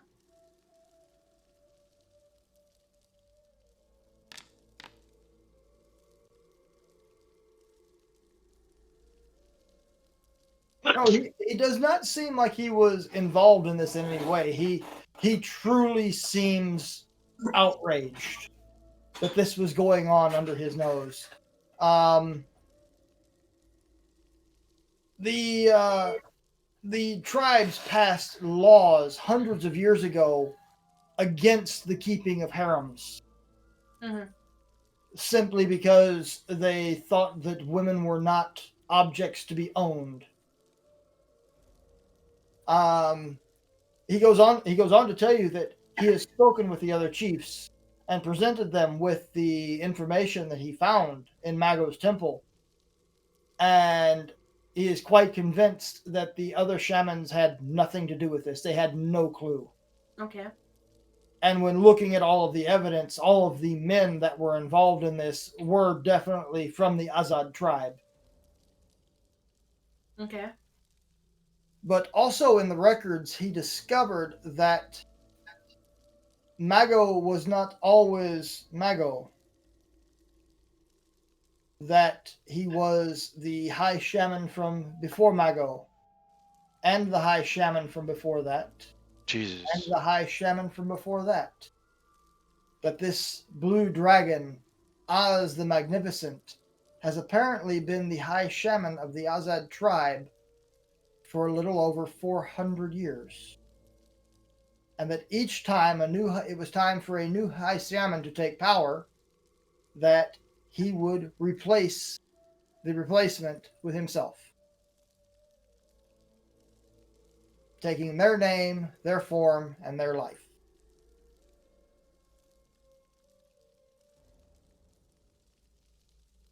Okay. So Are the you chief still- promises you that the women will be cared for to the best of his ability. He will not force them to return to the tribe. He will give them the option to return. And if they wish to return, they will be cared for until proper husbands are found. But if they wish to continue to live their life in this underground place, that the tribe will provide for them and ensure their well-being to the best of their ability. And these children, if they can be taught to revere and protect the children and protect the tribe, perhaps they don't all need to be destroyed upon birth. Well, they've got ones that are there that are not necessarily fighting. There's half blue dragons there that were protecting they were protecting, kind of looking after the ladies that are pregnant. Yeah, and they were serving them. Yeah. Yeah, they were no warriors. They were helpers. They're almost servants to them. Well, then perhaps there is a chance for them after all. What about Usa just here? He can really help with the entire logistic at the beginning. I understand your plan was to banish him, but he has a lot of knowledge of the location and the habits of the deliveries and all of that. He can really be helpful about that. Indeed. Very well. I will not banish him, but he will be bound to this task for the rest of his life. He will ensure that these women are taken care of. I look at Usao to look at his reaction. He still seems ashamed, but yet you see a slight look of pride in his face as the chieftain decrees that he will now be responsible for the care of these women. Now, my friends, it is very late. A few of you look quite tired. Mel can barely keep her eyes open. I do not have much that I can offer you, but all that I have is yours. I understand that you seek an island to the north. The tribes cannot help you to reach this place, except in one way. We know of a village. It is north and west of here. 4 days' travel across the sands. The people who live there, they call it World's End. Apparently because when they arrived, they thought the world ended there. It's a fishing village, mostly humans, but they have rather large ships that they use for fishing at sea. Perhaps there you can find passage to this island you seek.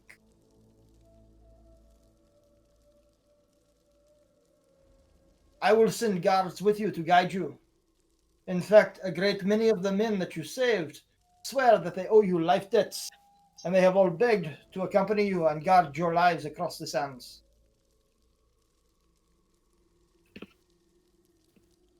It would be an honor to travel with them. Sounds good to me. Until then, we will guide you to a place to sleep. Rest, recover, and we will see you tomorrow.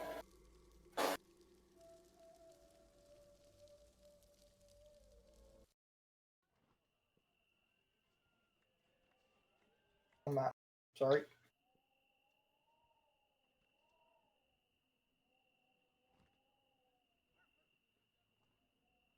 I don't know what's the matter with your tokens either. So we'll put a Mel in there. We'll put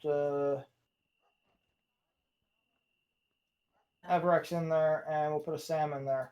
And guys, we are going to stop here and take a small break. All right. Mostly because my giant beer is empty. And my water is not. So Sounds good. we'll see you guys back here in 5-10 minutes. Okay. Sounds good. All right.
Yeah, unmute the mics.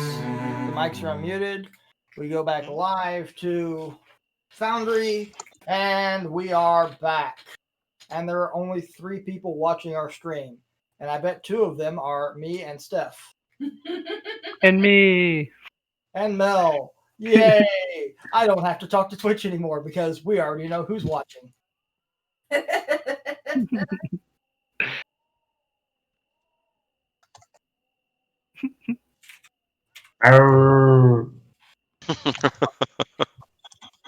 Right. So you guys made your way to a nice evening. You're shown back to the exact same house that you had before. It's about 3 stories tall, but everything is on the first floor, and the ceiling is open all the way to the roof. There is enough bedding for the entire party. There is a rudimentary meal there.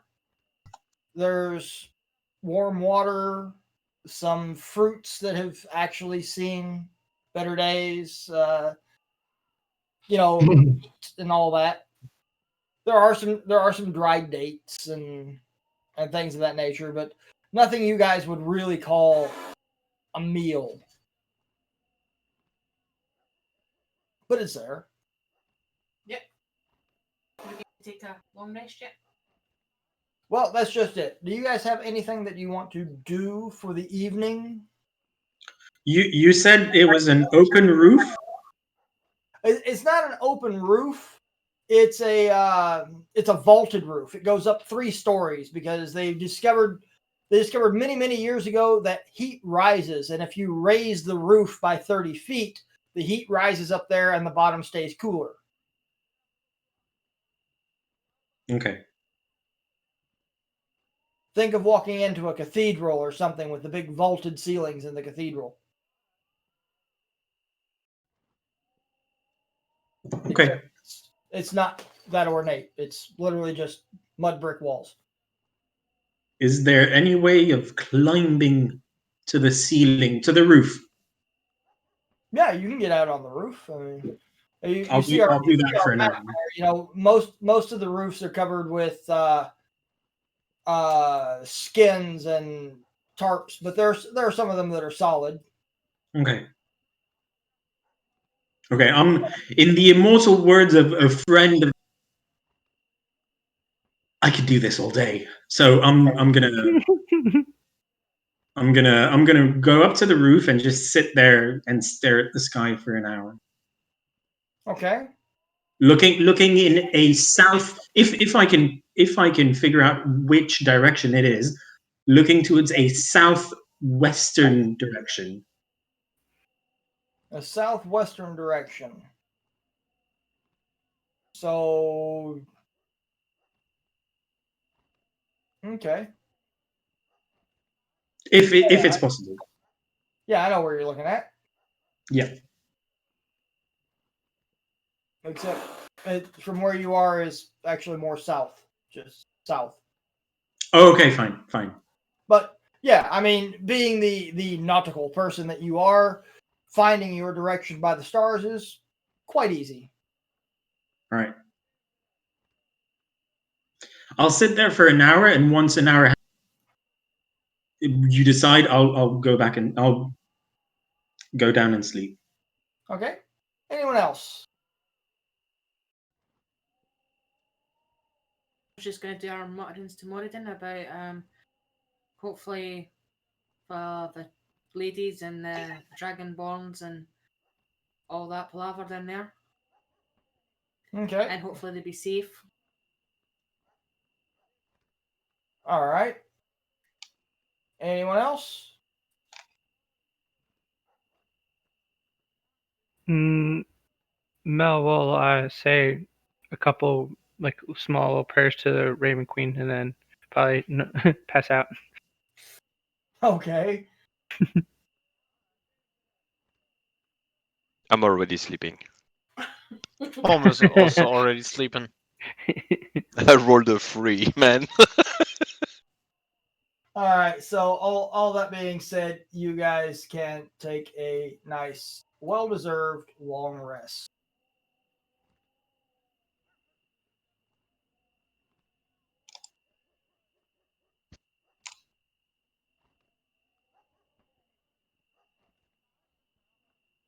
I can't see my character, so I'm not sure how to activate it. You're just above me, mate. You can't see. I can't see any. I can only see the map. I can't see any players.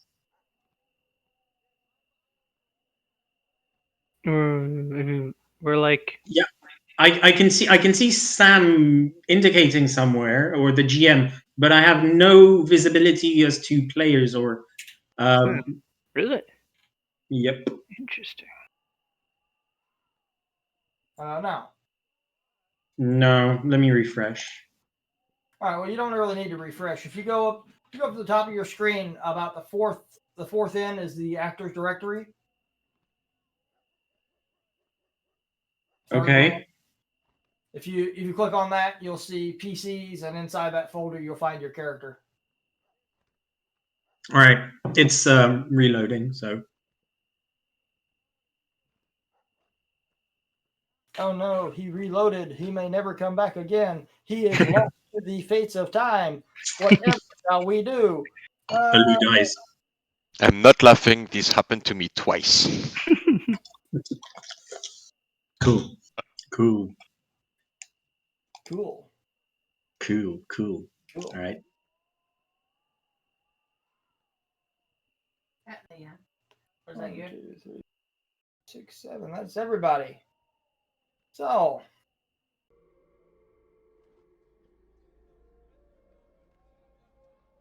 you are woken the next day and told that your guide is ready. Should we be leaving during the day or not leaving at night, like we usually do when we're traveling the sands? You should indeed actually be traveling at night. However, you are woken the next day and told that your guide is ready. Guide you where you need to go. Okay. And surprisingly, your guide is Ramjeet. What? What? That's what? What? Junior. Oh, oh no! Oh no, feels bad, man. I'm just joking. I'm just joking. It's not- Oh, this is even worse than ever. so, I am shaking my head with a disapproving scowl. Is it his brother? Avrax would like to rage. Sorry, mate. I had to do it. You guys are so funny. Oh my god. no, there are actually two of the tribesmen who are going to be your guides, who don't actually have names because, well, I didn't make names for them. So I just called them Ramjeet because, well, I already had a character for Ramjeet. If anybody wants to come up with a couple of names for these people, I will gladly use them. Barat. B-A-R-A-T. That's an Indian name. Yep. Well, Ramjit, what do you think what it is? My name What's is good with- Ramjeet Khan and I'm going to Timor Khan. What shaking in the number? How did you spell his name? B-A-R-A-T. Okay. My name is Raja Khan. You're gonna have to spell that for me, man. Raja and Khan. I have boiled chicken for sale. And I have an Italian pizzeria. Italian pizzeria. Okay. Yeah. We'll call this other guy Mario. Yeah, my brother named Pablo. And my cousin named Vincenzo. We love making pasta with butter chicken. It's Mario and Luigi. Authentic Italian pizzeria and butter chicken.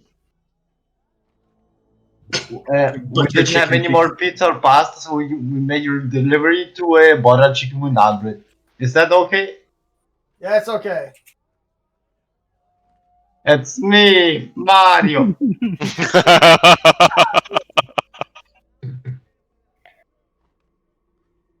All right. So you are introduced to your two guides, Bharat and Visal. Thank you for the names, guys. Yep.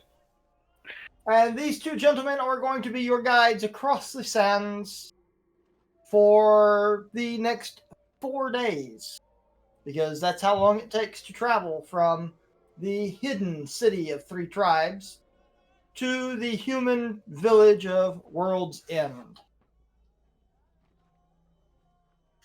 That's a dope name. World's End? Lovely. Yeah. The film. It's classic, Yeah. but it's bomb. It's classic, but it still holds up to the test of time. Oh, yes, it does. The big question is, will Abrax actually get to fight something this session? Or will we just roleplay through the whole thing? And he will literally sit over there pulling his hair out because his barbarian just wants to hit something. Yeah. I'm It very depends. It depends how you roll, mate.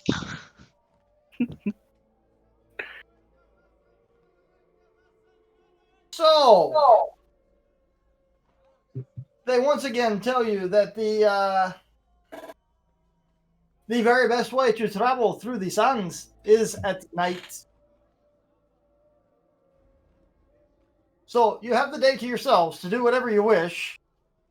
She's just looking at her big heavy armor. She's just like, yeah, that's good. Did you know that with your big shield, you can use it like a sled and sled down the side of the sand dunes? That's a good idea. You never know, you might find one of these shields out there in the sand dunes one of these days. You know? My cousin found one not 2 weeks ago. Oh. What? A very nice. Oh my god. Did a big anvil on the front of it and a big hammer. Amazingly, it did, yes. Damn, it's really good. Stop this stuff then. He already sold it. Yeah. Too heavy. Where did he sold it? Traveling tradesman. Say a traveling merchant. Was there anything more loud than Sam in this group? New campaign objective, guys. Find Sam. Everett's laughing at his own fucking jokes. Fuck! I'm sorry, my good sir. You said shield to surf?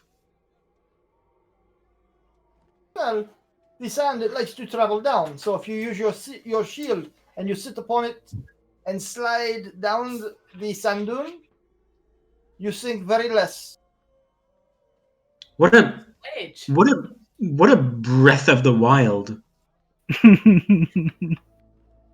Jesus. You also feel like you are 4 years old again.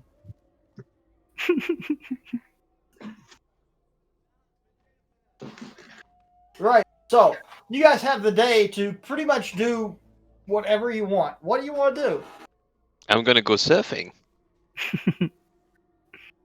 If you take my shield, bring it back. It's hot. Okay, no, I'm not taking my surfing. Fine.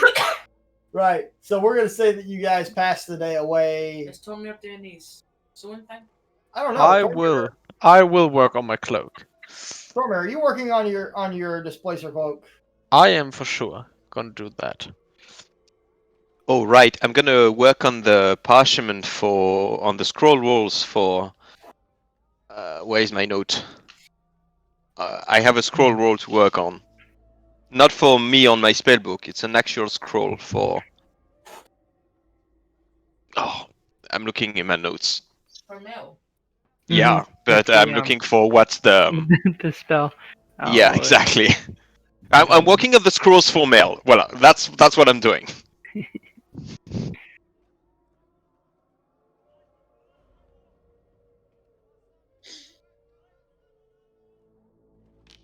Nobody likes my jokes. Alright, we always love your jokes, Avrax. We always love your jokes, that right? Is Tormir's cloak something I can help him with or not? Are you proficient in leatherworking? I'm gonna say no. Okay, then I'm gonna say no. Fair. Fair. Or not Everett, Tormir. Very Yes. good. 18. So you've got all day. Let's say roll a d10. That's by far the highest. I'm for sure gonna roll a 1.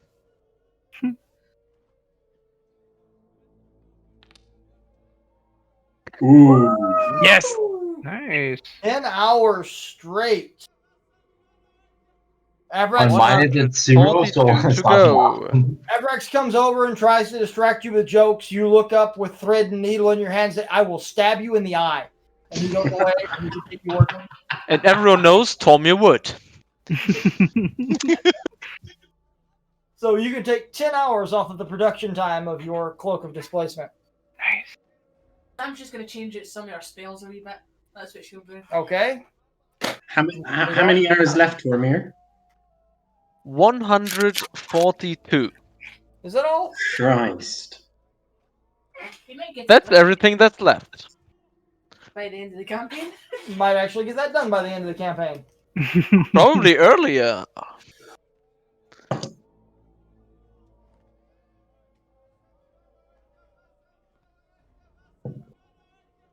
Does anybody else have anything they want to do? Oh yeah, you already know, but Yep, I'm shifting my spells right now. Sam's going to talk to Mel about the Raven Queen. Okay. She's interested. oh yeah. She'll get you every Hey time. Sam, Yeah. do you want to see a magic trick? Sure.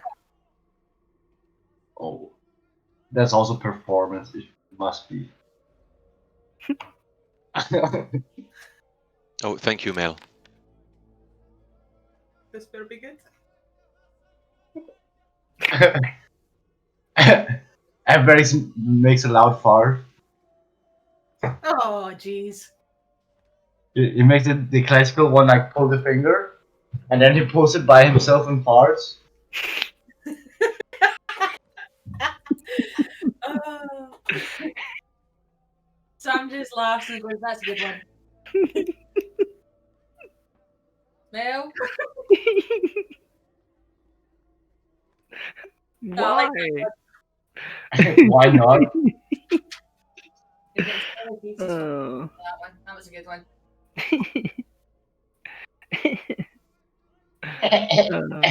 Oh my god. Let's see. That one. It is. The DM doesn't know what to do with me anymore. Oh, yes, I do. Give me a second. I'm working on it.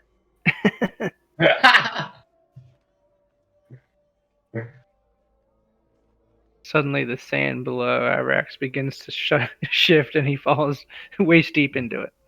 Nope. Suddenly, Evandal falls behind because of this Avrex- stinky Avrex- fart. Avrex lets out a tremendous fart. Sure, I think Evandal should roll for poison, so he doesn't get like infected. Yeah. I think so as well. And everybody in a radius of 5 feet has to roll.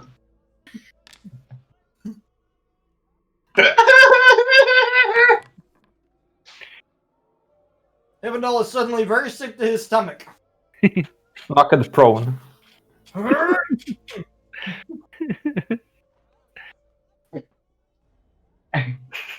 I take bonus action, disengage. Why is everybody rolling Constitution save me?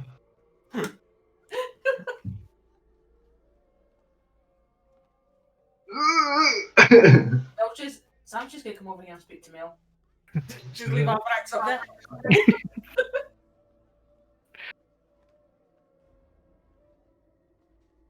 All right, so you guys make it through the day, into the evening. Oh wait, you were going to talk to Mel about the Raven Queen, yeah? Uh-huh. That's right. I'm sorry about that. It's okay. I've got a sore jaw in there. You got a sore jaw now. Sorry. Sam's going to say, so, the Raven Queen, does she do, like, how long people should live for and stuff like that? Well, she's keeping to the fate, really. And I mean, I can't remember what was the dude's name? The Dread Knight Artist? Artist. Yeah. So like remember Artist? He tried to escape his fate and was punished for it. Okay. It's just that, I do that when I go around and, if people are dying or kind of dead or stuff like that, I do my prayers, which is like spare the dying would be. And sometimes they come back and sometimes they don't. So I'm assuming that's the Raven Queen taking over. She definitely has a part to play. Okay. Do you think that we could sacrifice the orange cats to her? Right. You're a pest. We're going to kill the tiger cat in a minute. Okay. I was just wondering, because like sometimes I can stabilize them and then other times I just can't. And I asked Moradin about it and he's just like, well, that's the way life is. Maybe the Raven Queen is a bit less vague. Maybe. Well, it's probably because their fate was to, die there. Okay. And you can't change our fate.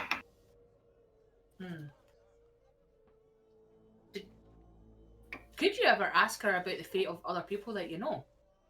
Would she answer? I don't know. That's a good question. Never thought to ask. I I'll don't tell you know what. I'll ask Steve next time. We take a rest. Okay. I just thought I'd ask. And that's me. Okay. Right. So you guys make it through the day. Conversation. I'm gonna at the end of the day, I'm gonna go to Mel, and I'm gonna give 2 scrolls because I already had 4 hours of the first one, and so I have enough time to make the third one. So, I know you requested those a while back, but well, we didn't have a lot of time to rest, so I didn't have a lot of time to prepare those. But yeah, there it is. I don't know when I will have time for the third one, but well, you get 2. Hey, thanks. And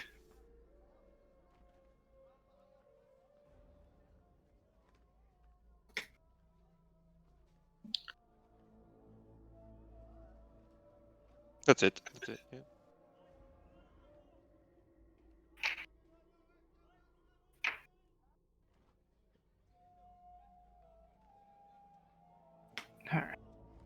Is it just me, or is there a sound running on Foundry with a mosquito sound?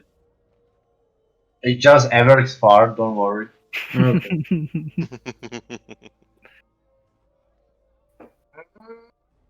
Maybe one of them. It's ambient noise, I think. Okay. I turn it up a little bit. So DM for the scrolls, just so you know, I counted the 4 hours I already did, which is a current of 2 levels, and then I got 8 today, which makes it 12 total, and that's 2 scrolls of level 3. Okay, the Spirit Shroud. Yeah. Mm-hmm. Okay. So Mel. Inventory.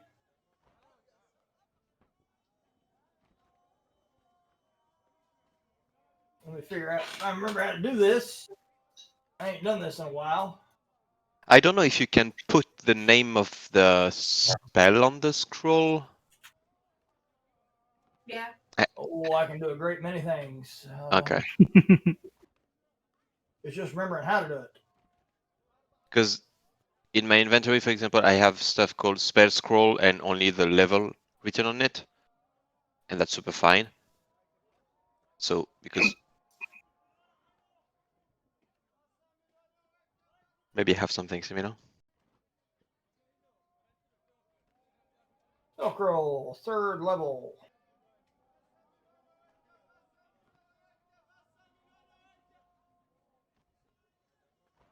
And consumables. You have 2 of them. You could just say. Okay, cool. And they are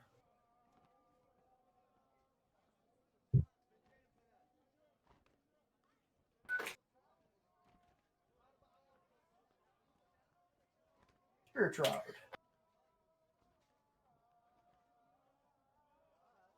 Wrong key. Yep. This is a request from like 5 months ago. I'm so glad I did not forget it.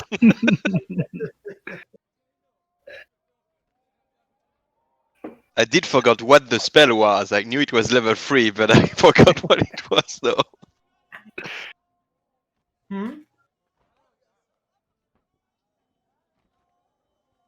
Cake. We'll get to it. And then we go to spells. And we do Spirit Shroud for Mel. So you actually have it in your spell book. And then we modify it so that it consumes a resource.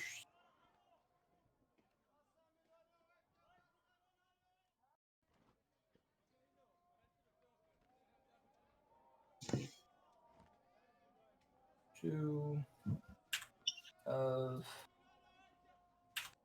2.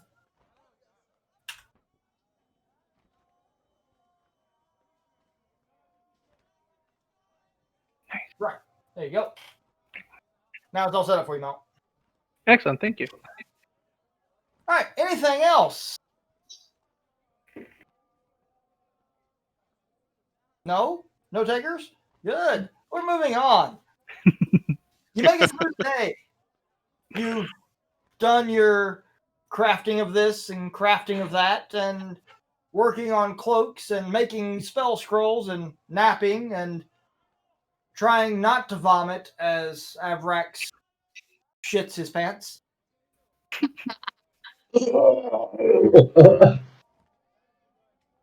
And you are finally met by your 2 guides once again. And they are going to guide you from the city to the town of World's End. Well, it's not even a town, it's more of a village. Well, it's barely even a village, it's sort of a blight on the face of the planet. But it's there. And they know where it is, and they're going to guide you to it. And before you leave, the king meets with you once again. Well, the chief meets with you once again, Chief Olo, and he reminds you that the tribe is in your debt for all the services that you have rendered to them. And if there is anything they can ever do for you, to please not hesitate to ask.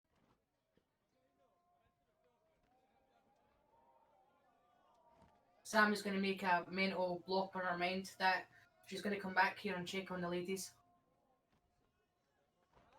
at some point.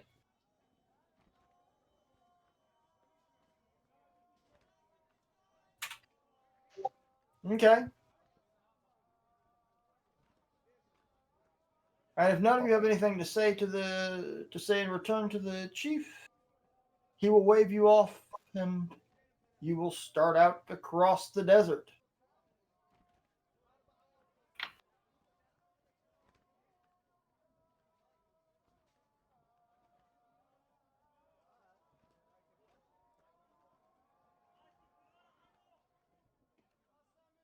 Mirror, mirror on the wall. Who tells the worst jokes of them all? You, Everex. Avarax. Avarax. So I'm going to drag you guys over here to the world map.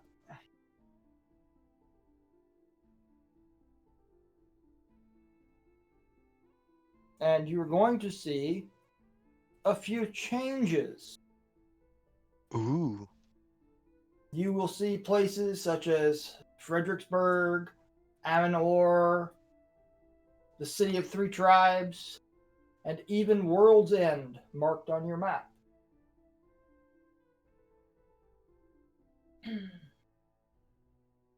World's End. That sounds fun.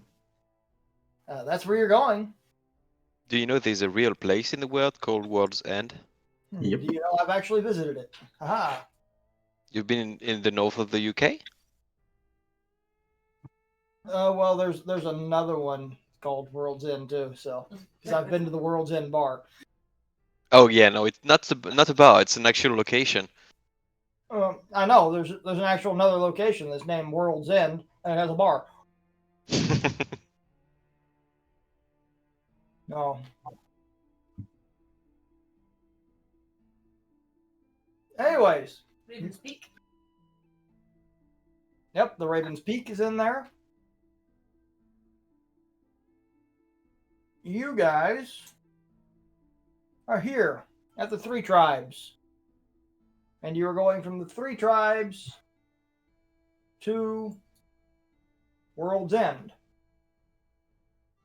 Traveling across the open desert. At night, once again.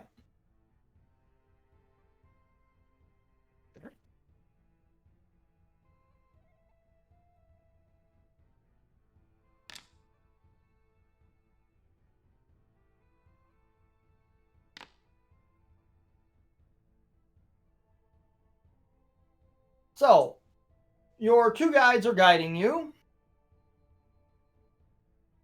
And you make your way. You spend the whole night crossing the desert. Tormir, you've started to pick up a little bit of knowledge of how to cross the desert, navigate through the desert. The two gentlemen are very happy to teach you how they navigate by the stars. Alu's over there kind of going, I knew all that. And then he has to stop and shake the sand out of his boot because, well, sand. Sounds right. You travel through most of the night. You have no real encounters of any kind. Everything seems quite quiet. As the sun starts to rise, they find a decent place that's going to be sheltered under the sand dunes, and they set up a small camp for you guys. Sounds good. IKEA though. You do have IKEA. And you have cake.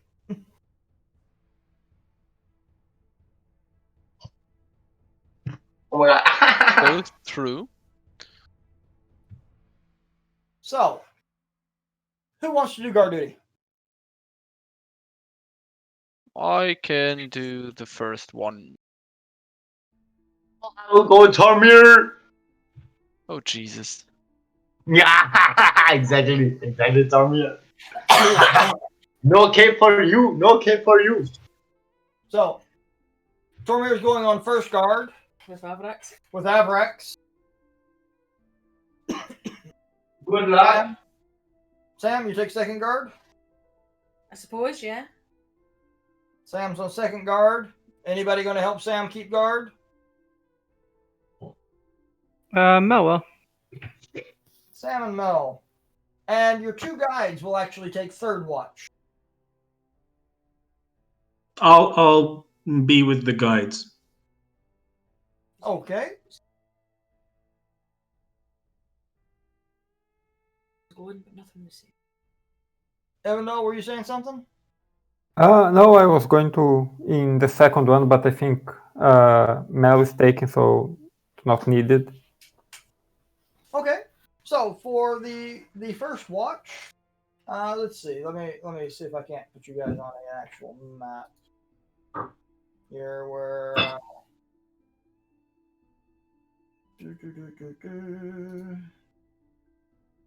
Tunnel navigation.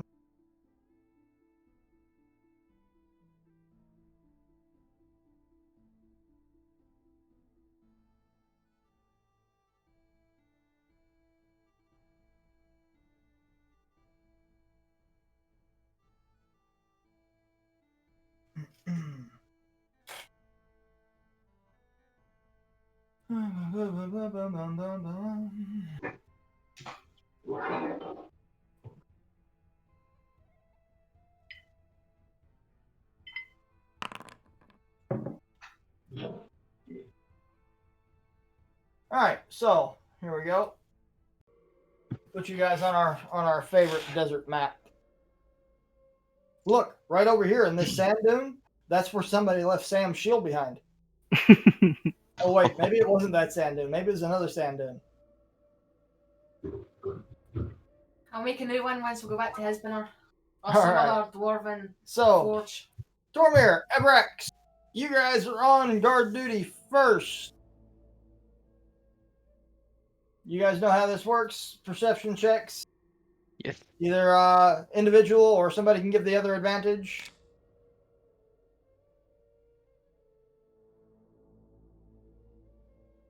$12 for Tormir. I can't find my character.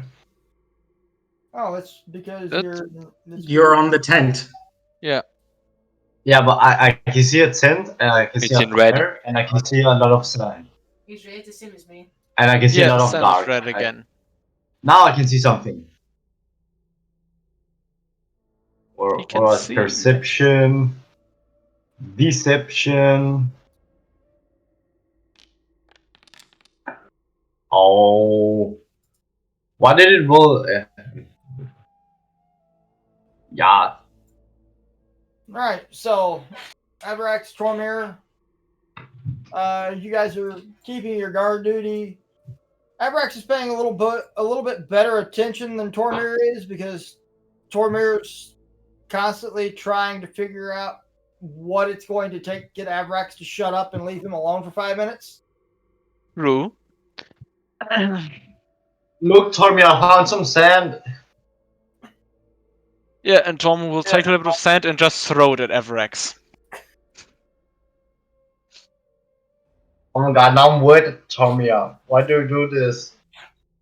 I have to dry off. And while you guys are fooling around, you notice a couple of large shadows kind of sweep across the ground.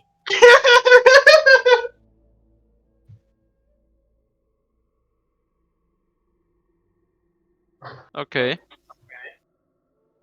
I look up. Do I see something? You see a few very, very large birds. Okay. Because I have speech of beast and how far up are they? Would I be able to talk to them? They're actually pretty high, about 60, 70 feet above you. They just Oh, seem shit. to be circling your camp. Okay. If I notice them getting closer, I will talk to them through my speech of beast and leave and try to convince them to leave us alone. Okay, well, while you're paying attention to the birds, Avrex, you feel a slight rumble under your feet. Tormir, you have no clue because you're paying attention to the birds. Yeah. Oh damn. Okay, Everett will try to detect magic. That oh yeah, the stupid. Yeah.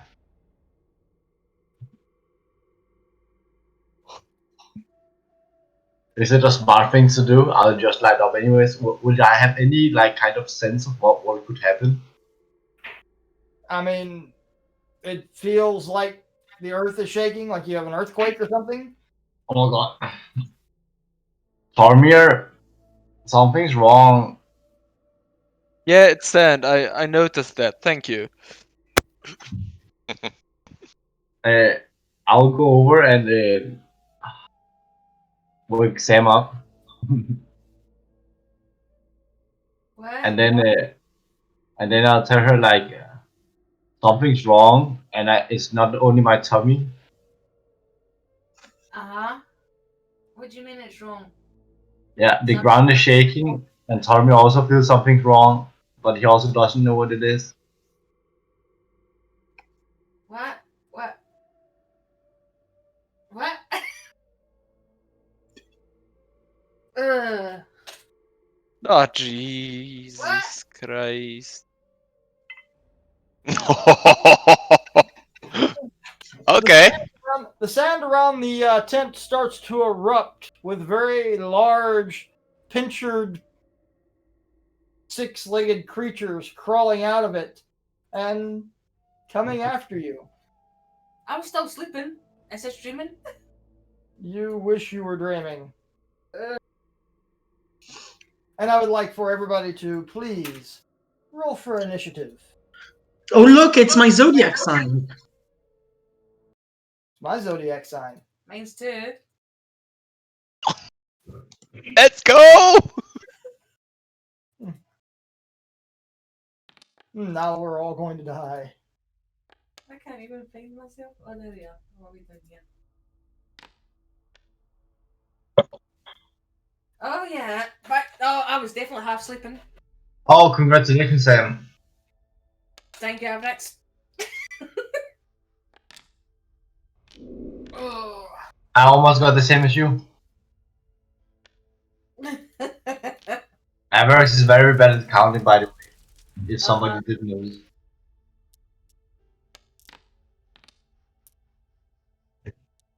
Jesus Christ, how many dice are there? More than one. More than one, less than 20.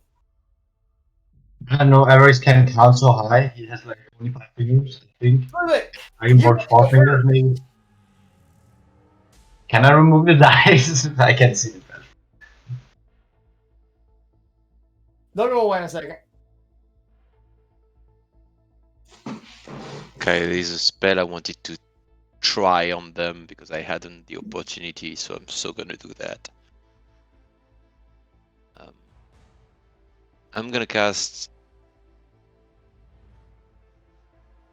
Sickening Radiance, and that's gonna go like this.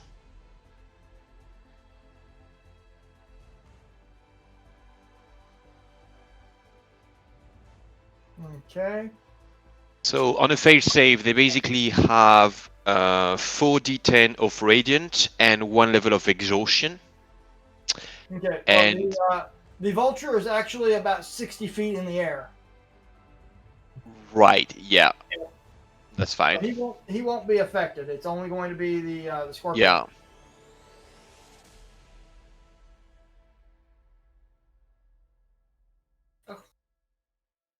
And that is a fail.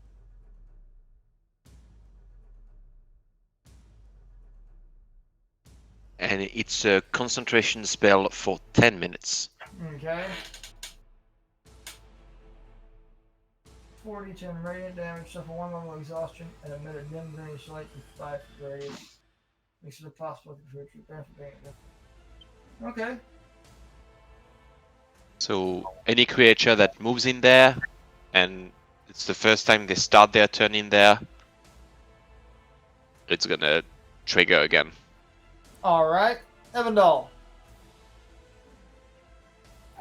Okay, I'll look for the scorpion between Bharat and Vishal, and I'll try to attack it.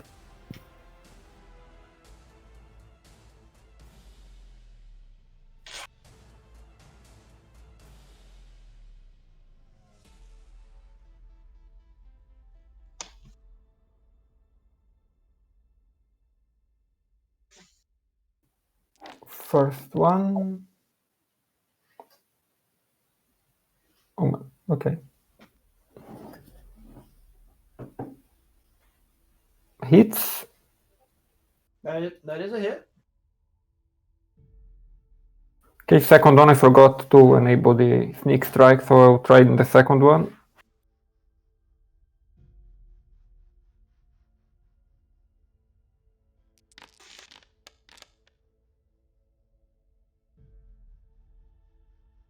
That is also a hit. Oh, That giant scorpion is dead. okay. One question: the shift to attack with advantage is working, or Yeah. yeah? For me, with the new buttons, it's not. It pops the window to ask. Oh, you need to go to. Oh, okay. So you need to open your system, your game settings. Okay. It should have Okay. buttons moved Go to configure settings. Yes. Module settings. Yep. Go down to MIDI QOL. Okay. And the very top box on that says enable role automation support. Make sure that is unchecked. Okay. Unchecked. Check. Okay. And then just click save changes at the bottom. Let me try just quickly. Voila. Perfect. Yep, it's a MIDI QOL thing that was doing that. Okay. I will then just stay here. If that's it, I'll see where the Vulture will be going. But I will stay here. Okay. Just gonna move over there. Abrax.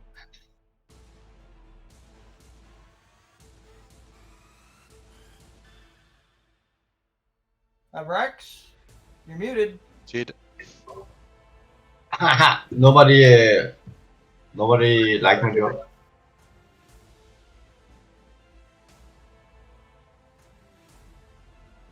All right, what are you gonna do, Abrax? I will rage.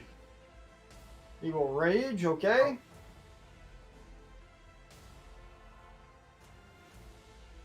Oh, this one. And then I will roll my fun dice. 4. Oh my god.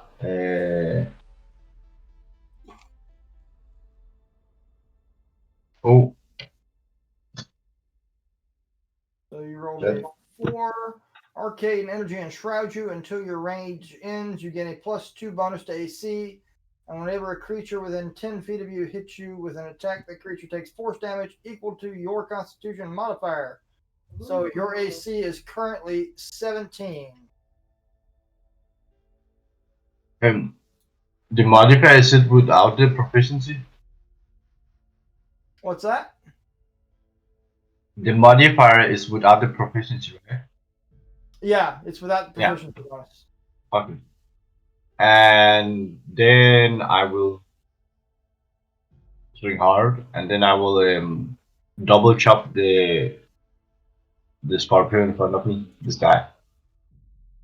Aha. Recklessly or something. Yeah, recklessly. Okay.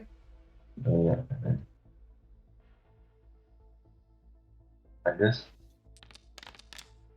I don't know if it rolls correctly. You have to tell me. It did. It rolled correctly. Oh, damn. It hit him. Yeah. Yeah, it hit him.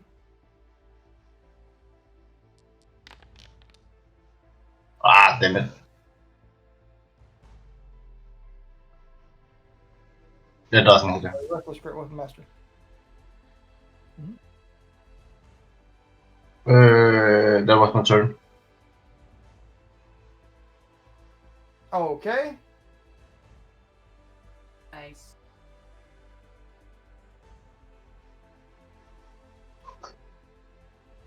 Right. So next is Mel.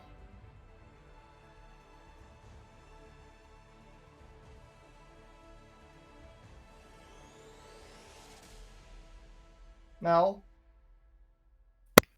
Sorry, I was muted. There we go. That's becoming all the rage right now. Everybody sits there and talk while they're muted.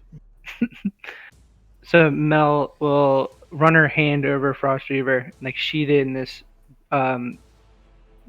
basically shadow, casting darkness on it.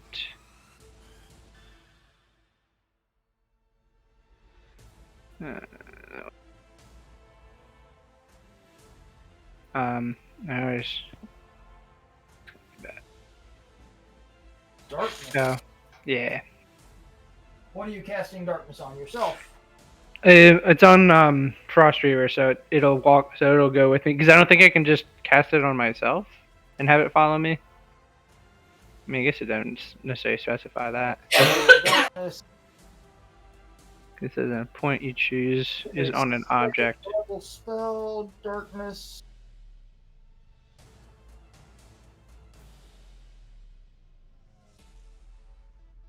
Oh, wrong. That was wrong. Sorry. I know because you're holding or what That. is it? Warm. Right. So we're gonna do that.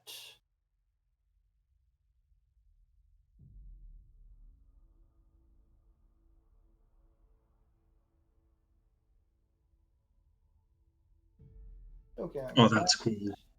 We're gonna take that and select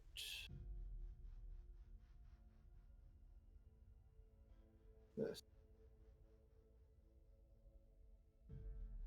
We're going The animation of sickening radiance is so attach trippy. that. And now, Mel, whenever you move, You'll go with me. it will go with you. Nice. I will show you a way to actually connect that to your spell, that actual darkness template. Okay. That when you cast it, it will automatically be attached to your character. So now when you move your token, your darkness moves with you. Yes. Okay. And then as a bonus action, she's going to cast Spiritual Weapon. Okay. And your spiritual weapon takes the form of? It's going to be like a like dagger-like thing that would form from a beak. Color? It'll be blue. Blue. All right. Actors. Let's see, what do I have here? I have a mace. I have a maul. I have a scythe. Ooh, actually, let's do scythe. I lied. Let's do scythe. Do a scythe. And you want it to be blue. Please.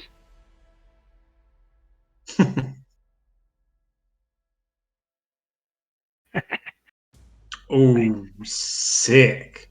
This is so cool. And we do this, and we configure the permissions, and it is Mel. You are now the owner of that token, and you can move it however you wish. Oh, no. Wrong. Not that, your spiritual weapon. Yeah. So I was going to put it there and attack it, the scorpion with it. Okay. Is he in enough? Is it in enough of the darkness that it's blinded right now? Unfortunately, giant scorpions have blind sight. Darn it! All right, never mind. This is a moot point. Oh well, So still looks cool. Your darkness really has no effect on it. Okay. All right, so then I'll just. It was a good try. I'll give you that. Yeah. Does 19 hit? A 19 does hit.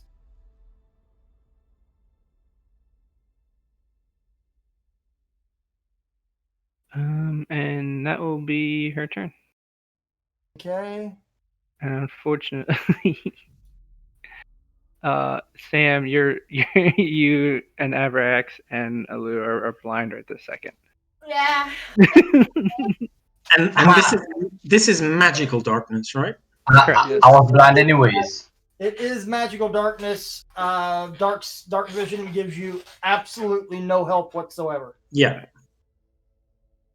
But I think once Mel realizes that the darkness isn't going to help her with the scorpion, she's going to drop it next turn. Yes, but it helps the scorpions so much they all get advantage on their attacks now. Premier. Okay.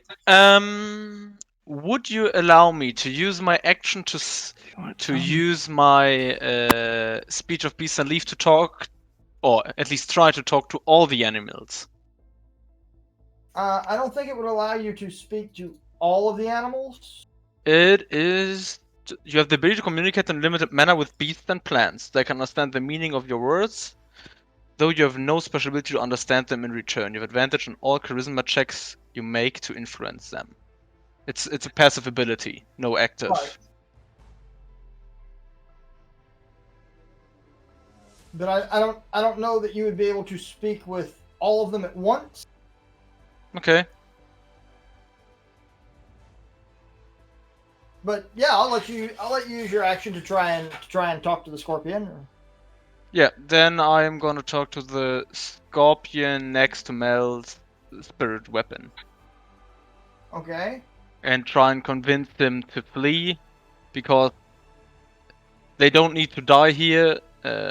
One of them has already died. There's no need for bloodshed. Okay. Make a persuasion check. Persuasion with advantage. Shift or control? What was Shift for advantage? advantage. Shift.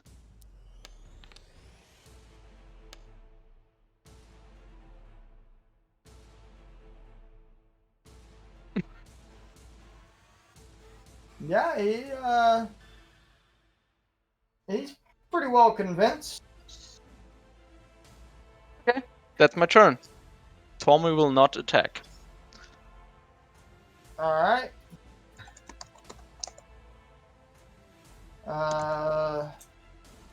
Right over here will fire his longbow at the scorpion up here.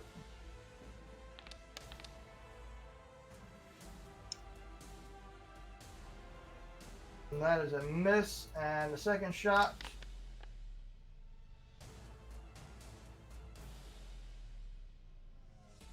which is a hit for 7 points of damage.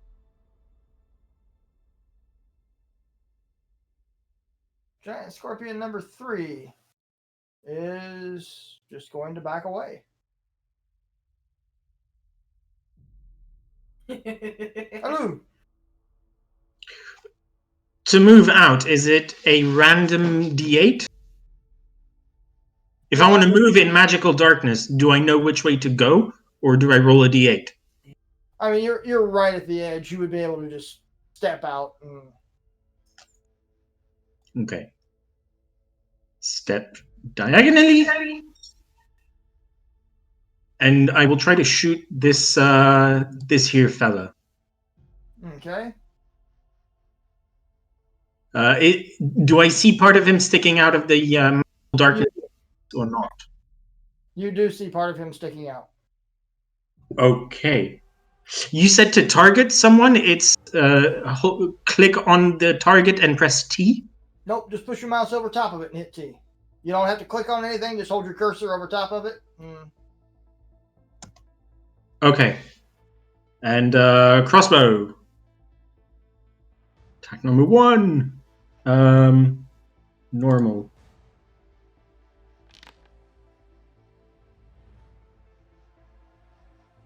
Attack number 2.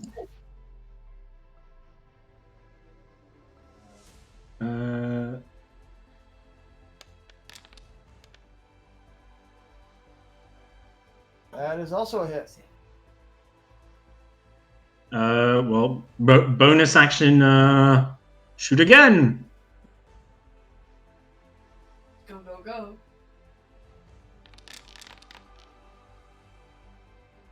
That is also a hit. And that's it. That scorpion is not looking good. My turn.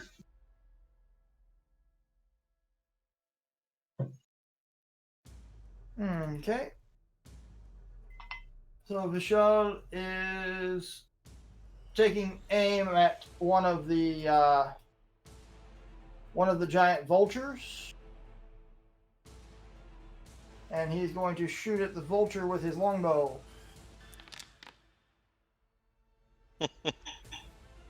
That's a miss.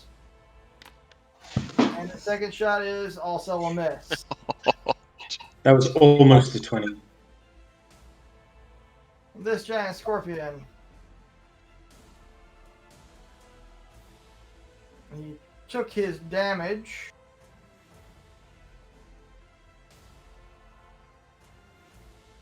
Let's see. It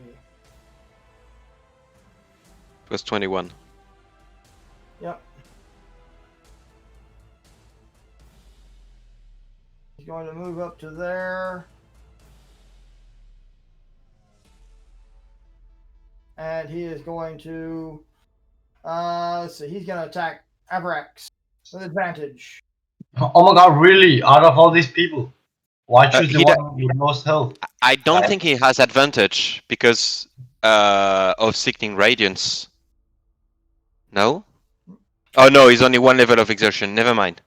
Yeah. Well, Yeah, it's only one level. Yeah. Can someone explain why? What happened? Like Yeah. understood he attacked, but disadvantage, no advantage or something.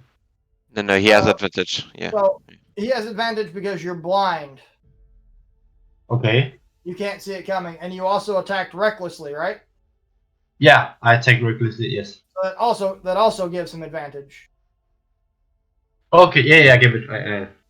I just didn't get what you were discussing though. No, I was discussing because of Sickening Radiance, which gives level of exhaustions, but it's only one level of exhaustions, not two level of exhaustions. Yeah, So he would have cancelled out the advantage, but it's not the case. Oh, okay. Case. Yeah, it's not the case. It's only ability checks. Yeah, Okay. yeah. Right, so against Where is Avrax. it? I can't see the damage. Where is it? 4. 2, right? So 2, because you're raging. Okay, I'm surviving that. Oh, that hits. The barrel. You are also grappled. Oh my god, really? So that's 7 hit points, right? Yep. And then his third attack. Okay, I'll just like. Oh! Oh! Oh my god, poison damage. What the fuck is this? Yeah, see, this one maybe hurt a bit. This one is gonna sting. And I must make a DC 12 Constitution saving throw, taking. Yep. We Yeah, need that save or Constitution saving throw. Okay. Well, I'll just like 7 damage for now, right? And then I'll do the Constitution saving throw. Constitution. I have a +7 on this, so the chances of me failing should be kind of low. But I'm average, right? So, okay, yeah. Alright, so Half of it, right? So that's 20, 30, it's 32, right? 32 poison damage. it's 32 And then plus 6 from the piercing. plus another 6 piercing. So, what was it? 32 and then 6. 38 That's total. 45 damage I get it to, like in total. Yeah. And you are grappled. Okay, yeah. One thing at a time.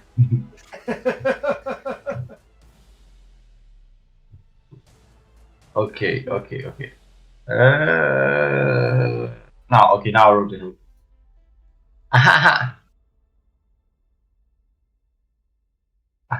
Don't worry, guys. I still have a lot of jokes in me. Right. So What did the what search appear again? hang on a minute. Your thing was Yeah, they take 3 damage for every hit. so he took 9 damage.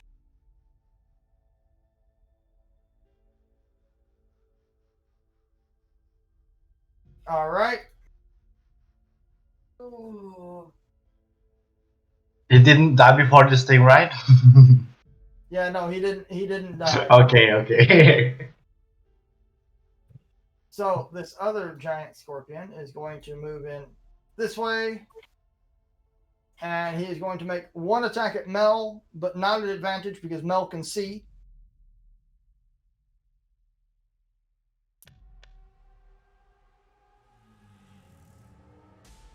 Oh, it's targeting the wrong person again. Oh, why isn't my targeting thing working? Right, so one attack at Mel.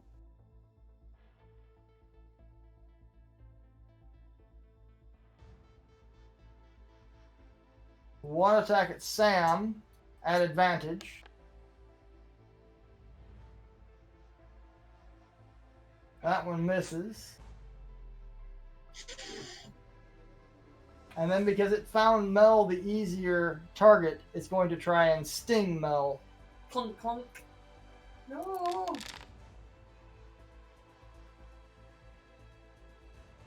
Well, why did it attack you instead? Stupid targeting thing is killing me here.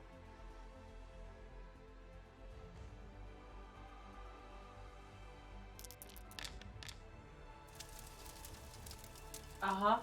You should just let it hurt me. Mel! Mel? Yes, Wow. sorry. Mel's gone. No. Well, maybe now. You took 9 9. 9 points of bludgeoning damage. Yeah, and then I accidentally took the damage from the claw or the sting that went for Sam.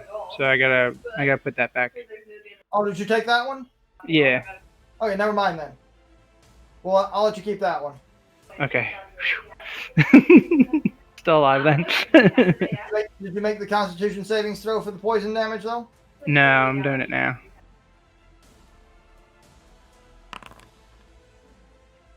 No, didn't Yeah, make it. no, that was a fail. Yeah. Do you remember what the damage was?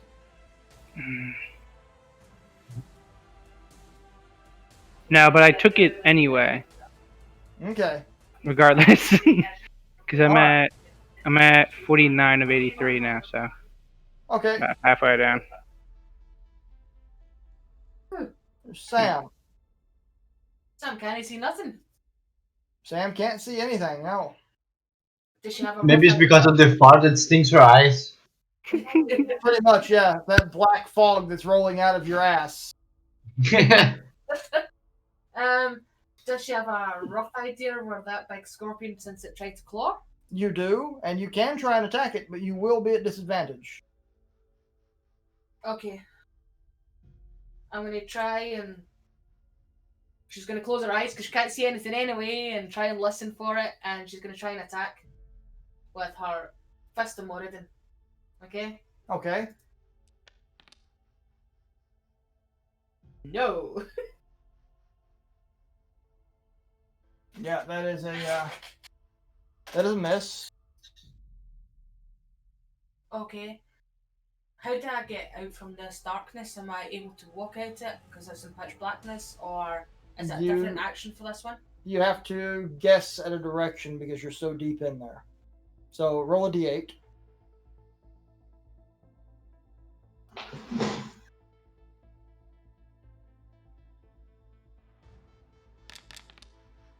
Five. So 1, 2, 3, 4, 5. You would walk straight south.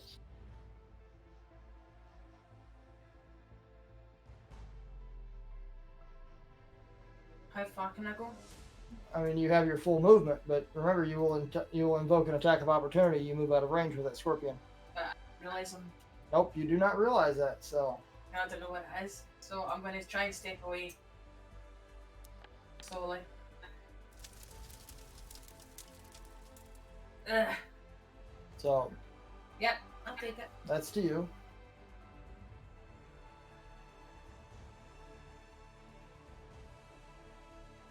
Okay, am I still able to move? Yeah, you're still able to move. It can't stop you from moving.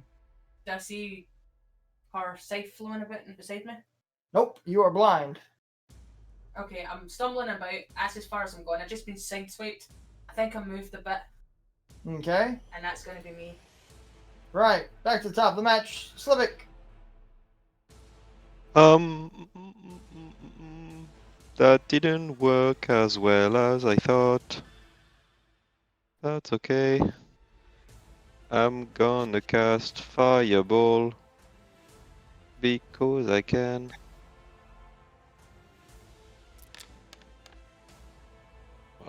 Could you cast Ice Ball? No, I'm gonna cast it like this.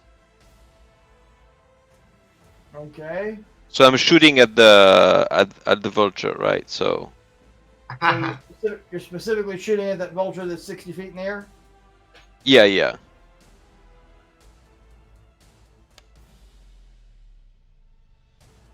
Well, he fails. And he dies. Chicken for dinner? Yeah, burn chicken, burn chicken. And that's the end of my turn. Place your chicken song. All right.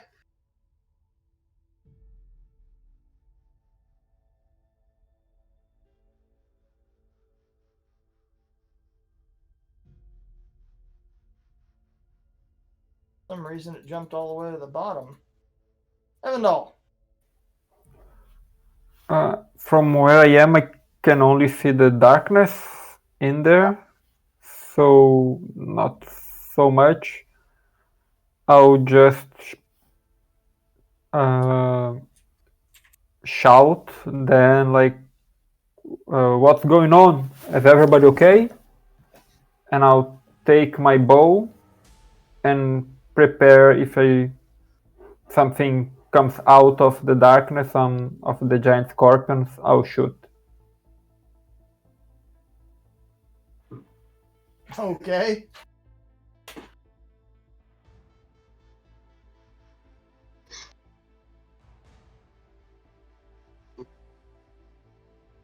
Everett.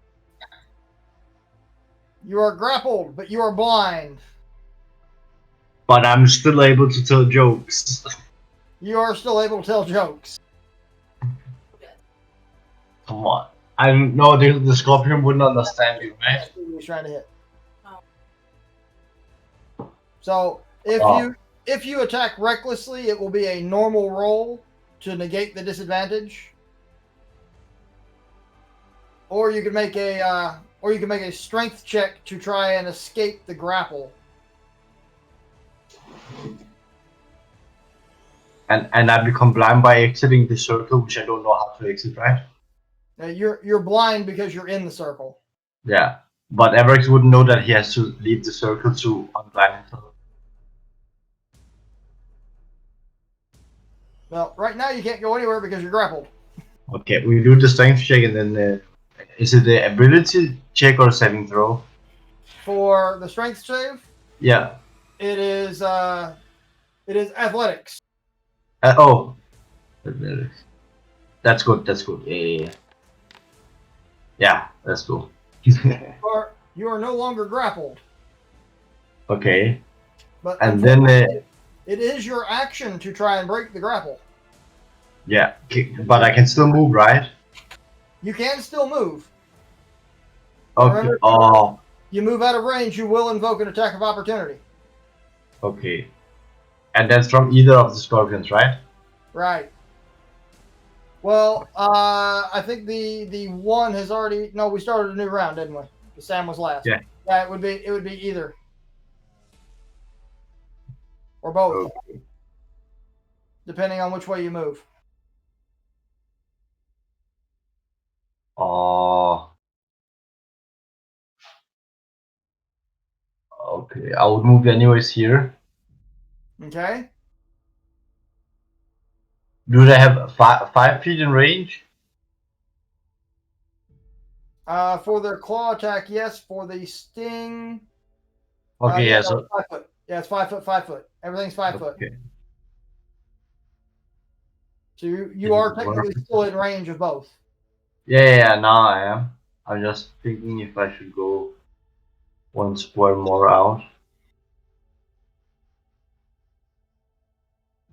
And I couldn't attack, right? I already because I used my action. Right, you used your action to break the grapple. Let's see. Is there something I could do? Only if it takes no damage. This one I was taking action. Oh, this is interesting. I will use my bonus action to eat a piece of cake. Can I do that, or am I too blind to that? You are more than welcome to use your bonus action to eat a piece of cake. Yeah, I'll do that. How do I consume this? So you click on the image of the cake. Okay, 5. A 5.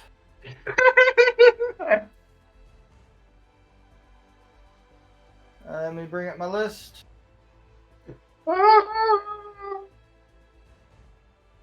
A 5. Eric takes 60 points damage and dies. Yeah. Nah.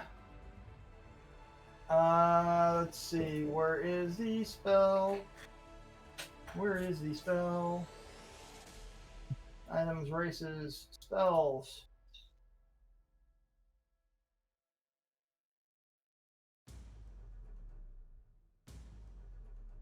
So,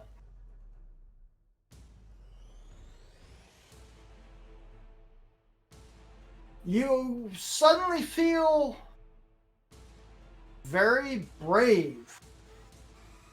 You're immune to being frightened, and you gain temporary hit points equal to your spellcaster's ability, which I think for you is 12.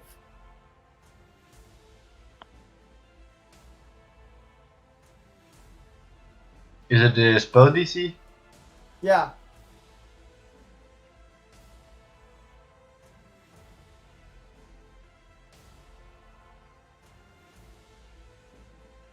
It says 10 right now. When I am.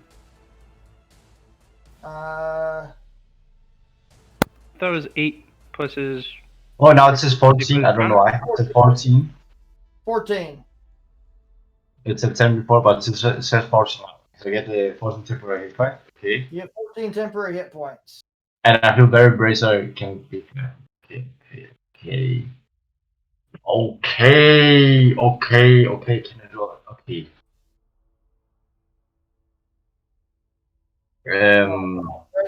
There's what happened.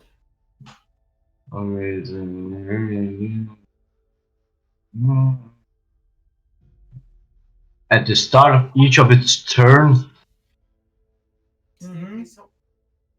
Oh. Yep. Every time your turn starts, you get an extra 14 hit points. Temporary. Okay.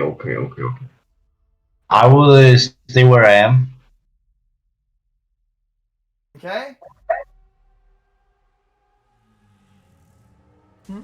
Oh wait. Because I'm blind. Oh. You are blind.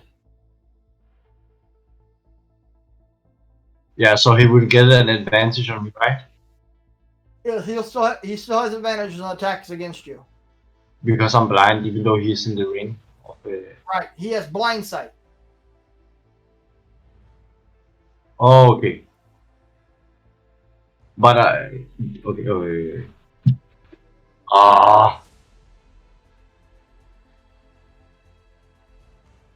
Yeah, I'm staying where I am then.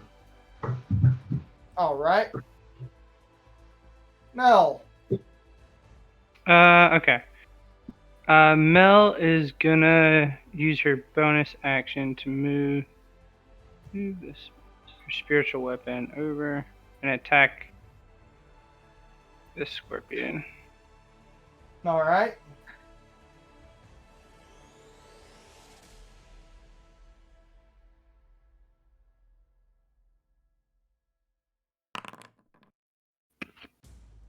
That is a hit.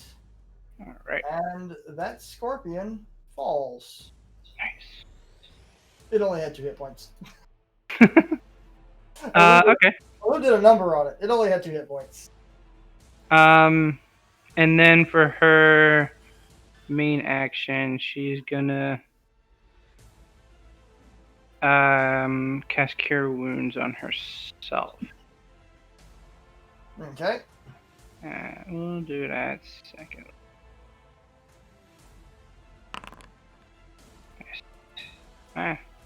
Oh, no, it's supposed to be on myself. Well, you know.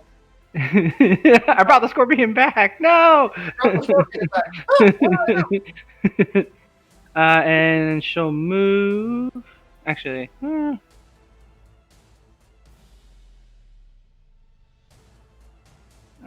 she'll move.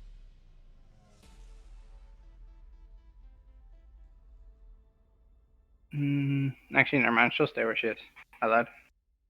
That's it. Oh shit! And you know what? I didn't do my con save for when I got hit to see if darkness even stayed up.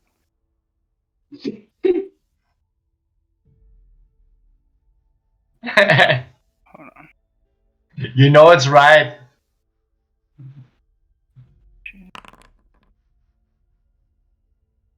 Alright.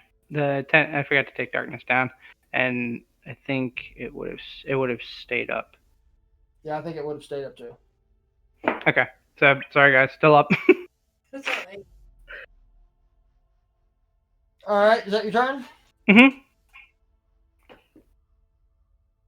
Giant vulture is going to kind of fly this way, away from the giant ball of fire that engulfed its friend. This other giant vulture is flying over the cloud of darkness going, what the frick? Come here. Yes. I will 10, 20, 30 feet, and I'm gonna use my action to talk to the scorpion to the southwest of me. I will try the same that I did with the other scorpion before. Okay. Go, Tormir.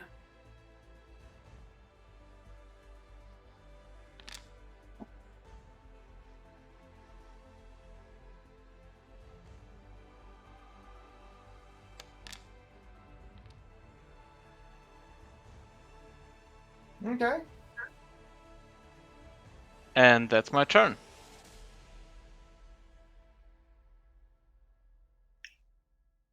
Right. So that's going to shoot at the vulture.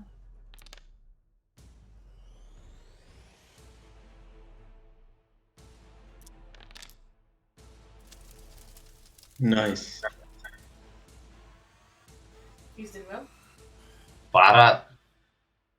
That sounds like Borat. That vulture actually dies.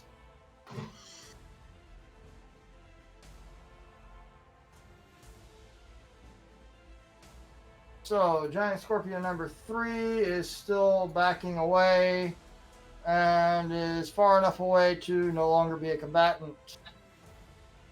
Hello. The vultures are 60 feet in, right? Yep. Well, then I am going to move north of Tormir and unload on this one. I have no idea what Tormir just said, so Sounded like a bunch of hisses and clicks.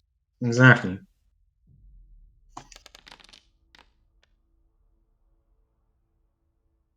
That is a hit.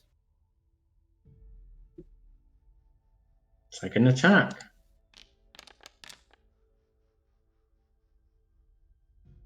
That is also a hit, and that scorpion falls.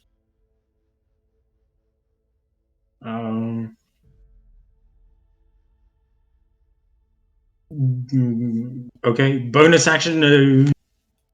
What do we do about the guy's way up? and that's it.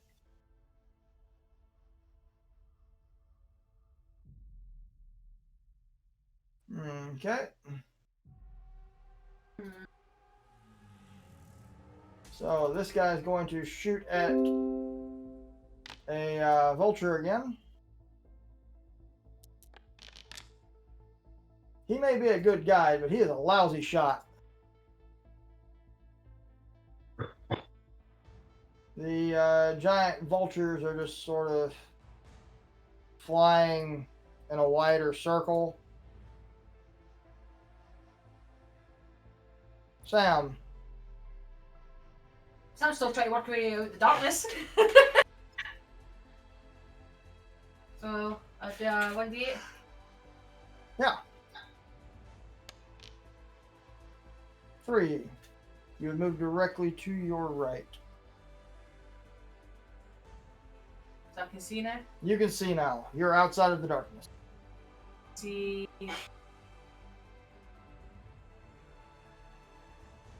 They're all still up high, aren't they? Yep, the vultures are all about 60 feet in the air.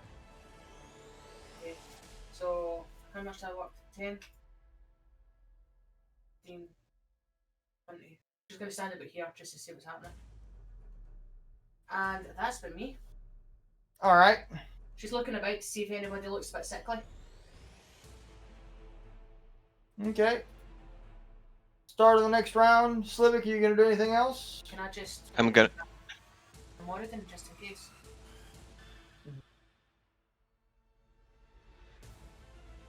I'm casting Earthbind to the vulture next to me.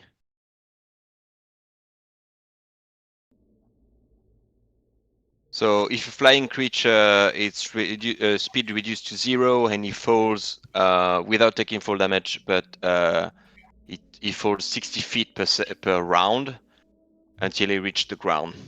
So he fails. Right, so that vulture falls all the way to the ground. And I shout like, "Go get him!" And that's the end of my turn.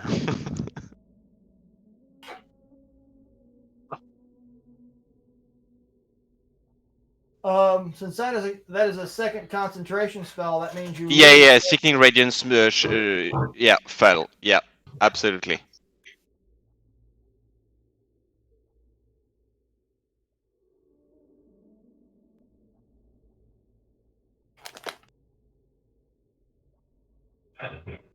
We are.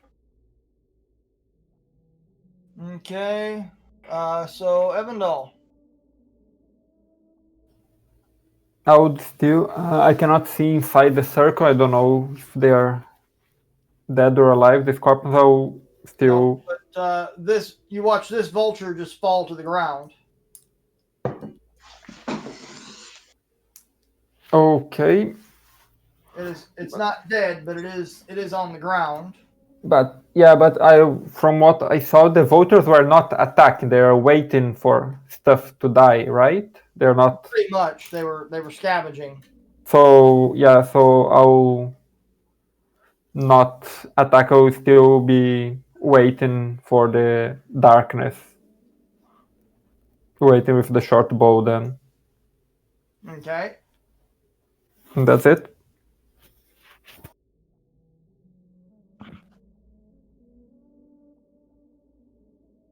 Evrex.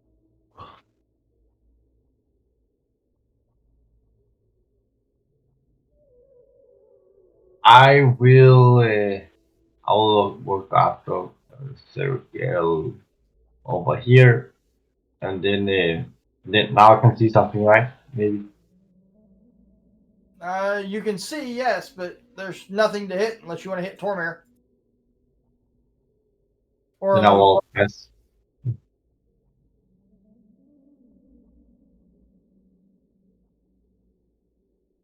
I can go over to the bird, right? The vulture.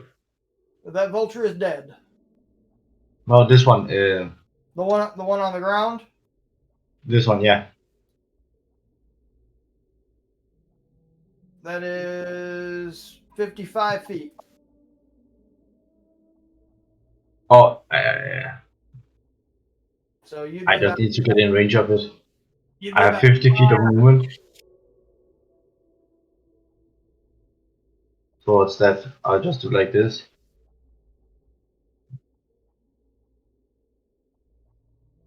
And then throw my javelin. Oh, something else. I'll do something else. It's on the ground, right? Yeah, it's on the ground. Ha! Oh, Oh, Dope. And this is how you combo a wizard with a barbarian.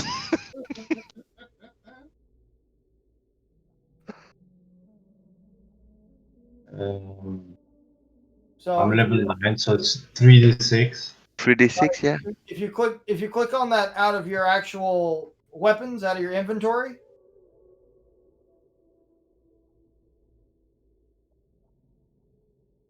Yeah. it should give you a template and stuff. Yeah. I click it. Oh, the features. I clicked it now. No, not features, but inventory. Under your weapon. I can't find it on the inventory. It's the very Oh, first. the first one. Okay, yeah, it's because it's First a weapon white. different icon. So then it gives you a little template that you can use your mouse wheel and scroll around and put on the ground. Yeah, I think that's good. You just have to click and it'll drop the template. Yeah, press right. Yep. So Constitution saving throw. Yeah, no, that's a fail. And that bird is a birdsicle.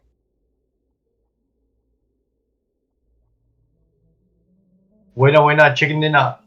So we have crispy chicken, we got frozen chicken. You get a chicken, you get a chicken, you get a chicken. We have blind chicken. We have... All right, is that your turn? Yeah, I don't see anything else to like kill. No. Oh wait. Oh, is there anything? There is not, right? No, there's nothing else for you to kill. Okay. That's fine. Well, Are we still in combat? kinda. They keep killing things, so. My bad. Well, Mel will drop her darkness, so get rid of that.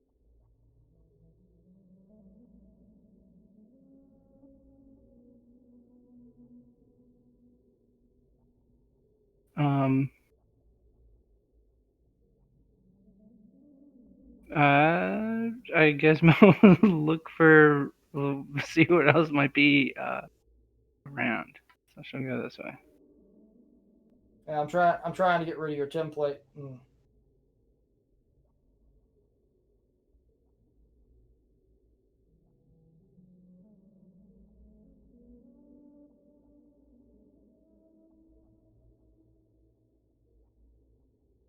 There we go. I got rid of it. So the only thing that you see left to fight, Mel, are vultures flying in the air, which you can't actually see because of the walls. But there's a vulture over there, and there's vultures down here, and vultures over there. But they're like 60, 70 feet up now. All right. They've been watching their friends drop, and have kind of got the hint. And they're kind of circling higher now. Well, don't tell them Hearthbind has a reach of 300 feet. God. And if Mel will just ready booming blade in case they try to swoop down at her, I guess. Otherwise, she's just gonna hang out. Okay. So before we move on to the next person's turn, are you guys going to continue attacking the vultures, or are you just going to leave and let them feast upon the corpses that have been left behind? Sam's happy to leave. Yeah, let's leave them. I'm not gonna do shit. Yeah, And let's just leave him. I gave Tormir's weapon the coolest animation I could possibly do, and he didn't even use it. How often have I attacked animals? Not that often in that campaign. No. No, that's very true. So we're going to end combat there, and you guys are going to move on back into the desert. You guys were actually camping. I was sleeping. Before we were so rudely awakened. Before you were so rudely awakened. By Avrax telling me the grin's moving. Yep. Ugh. Well, after that nice big fight, you guys aren't gonna have to worry about anything else. You've pretty much scared everything in the region off. So the rest of your shifts will go quite easily. Everyone can take their long rests.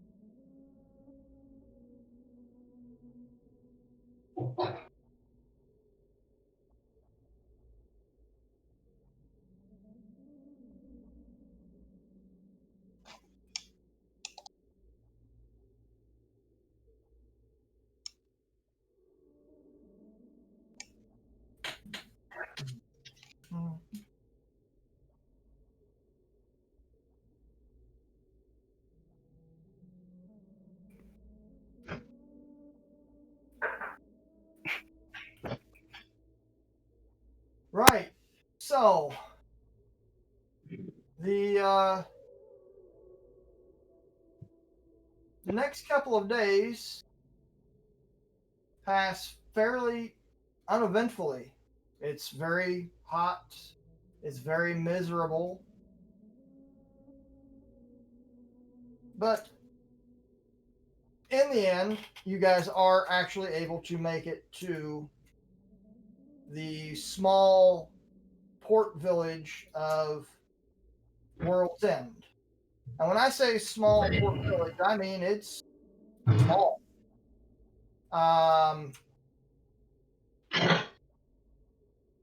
There are only a few buildings, and what buildings there are look more utilitarian than anything.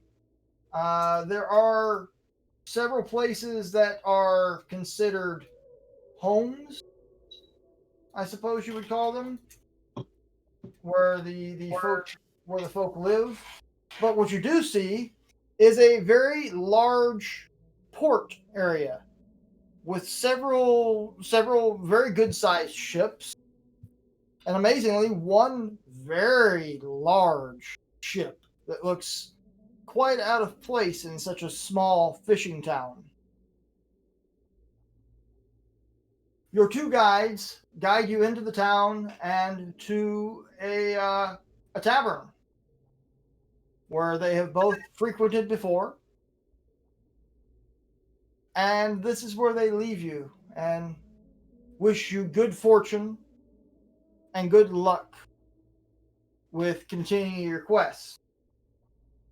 And you guys are actually going to be over here at the World's End Tavern.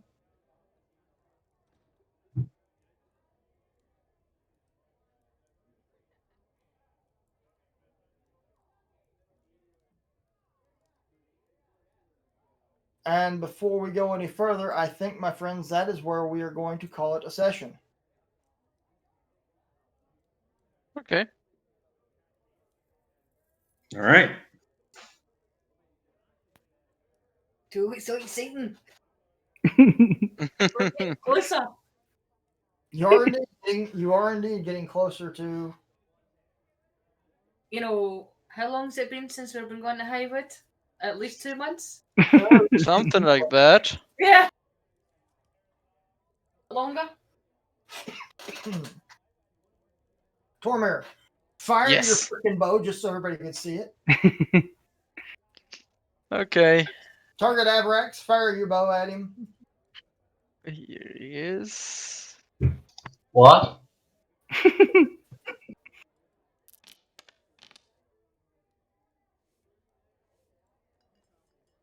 Ooh, nice.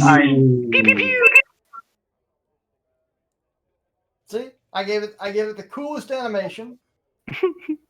It is the coolest weapon, so understandable.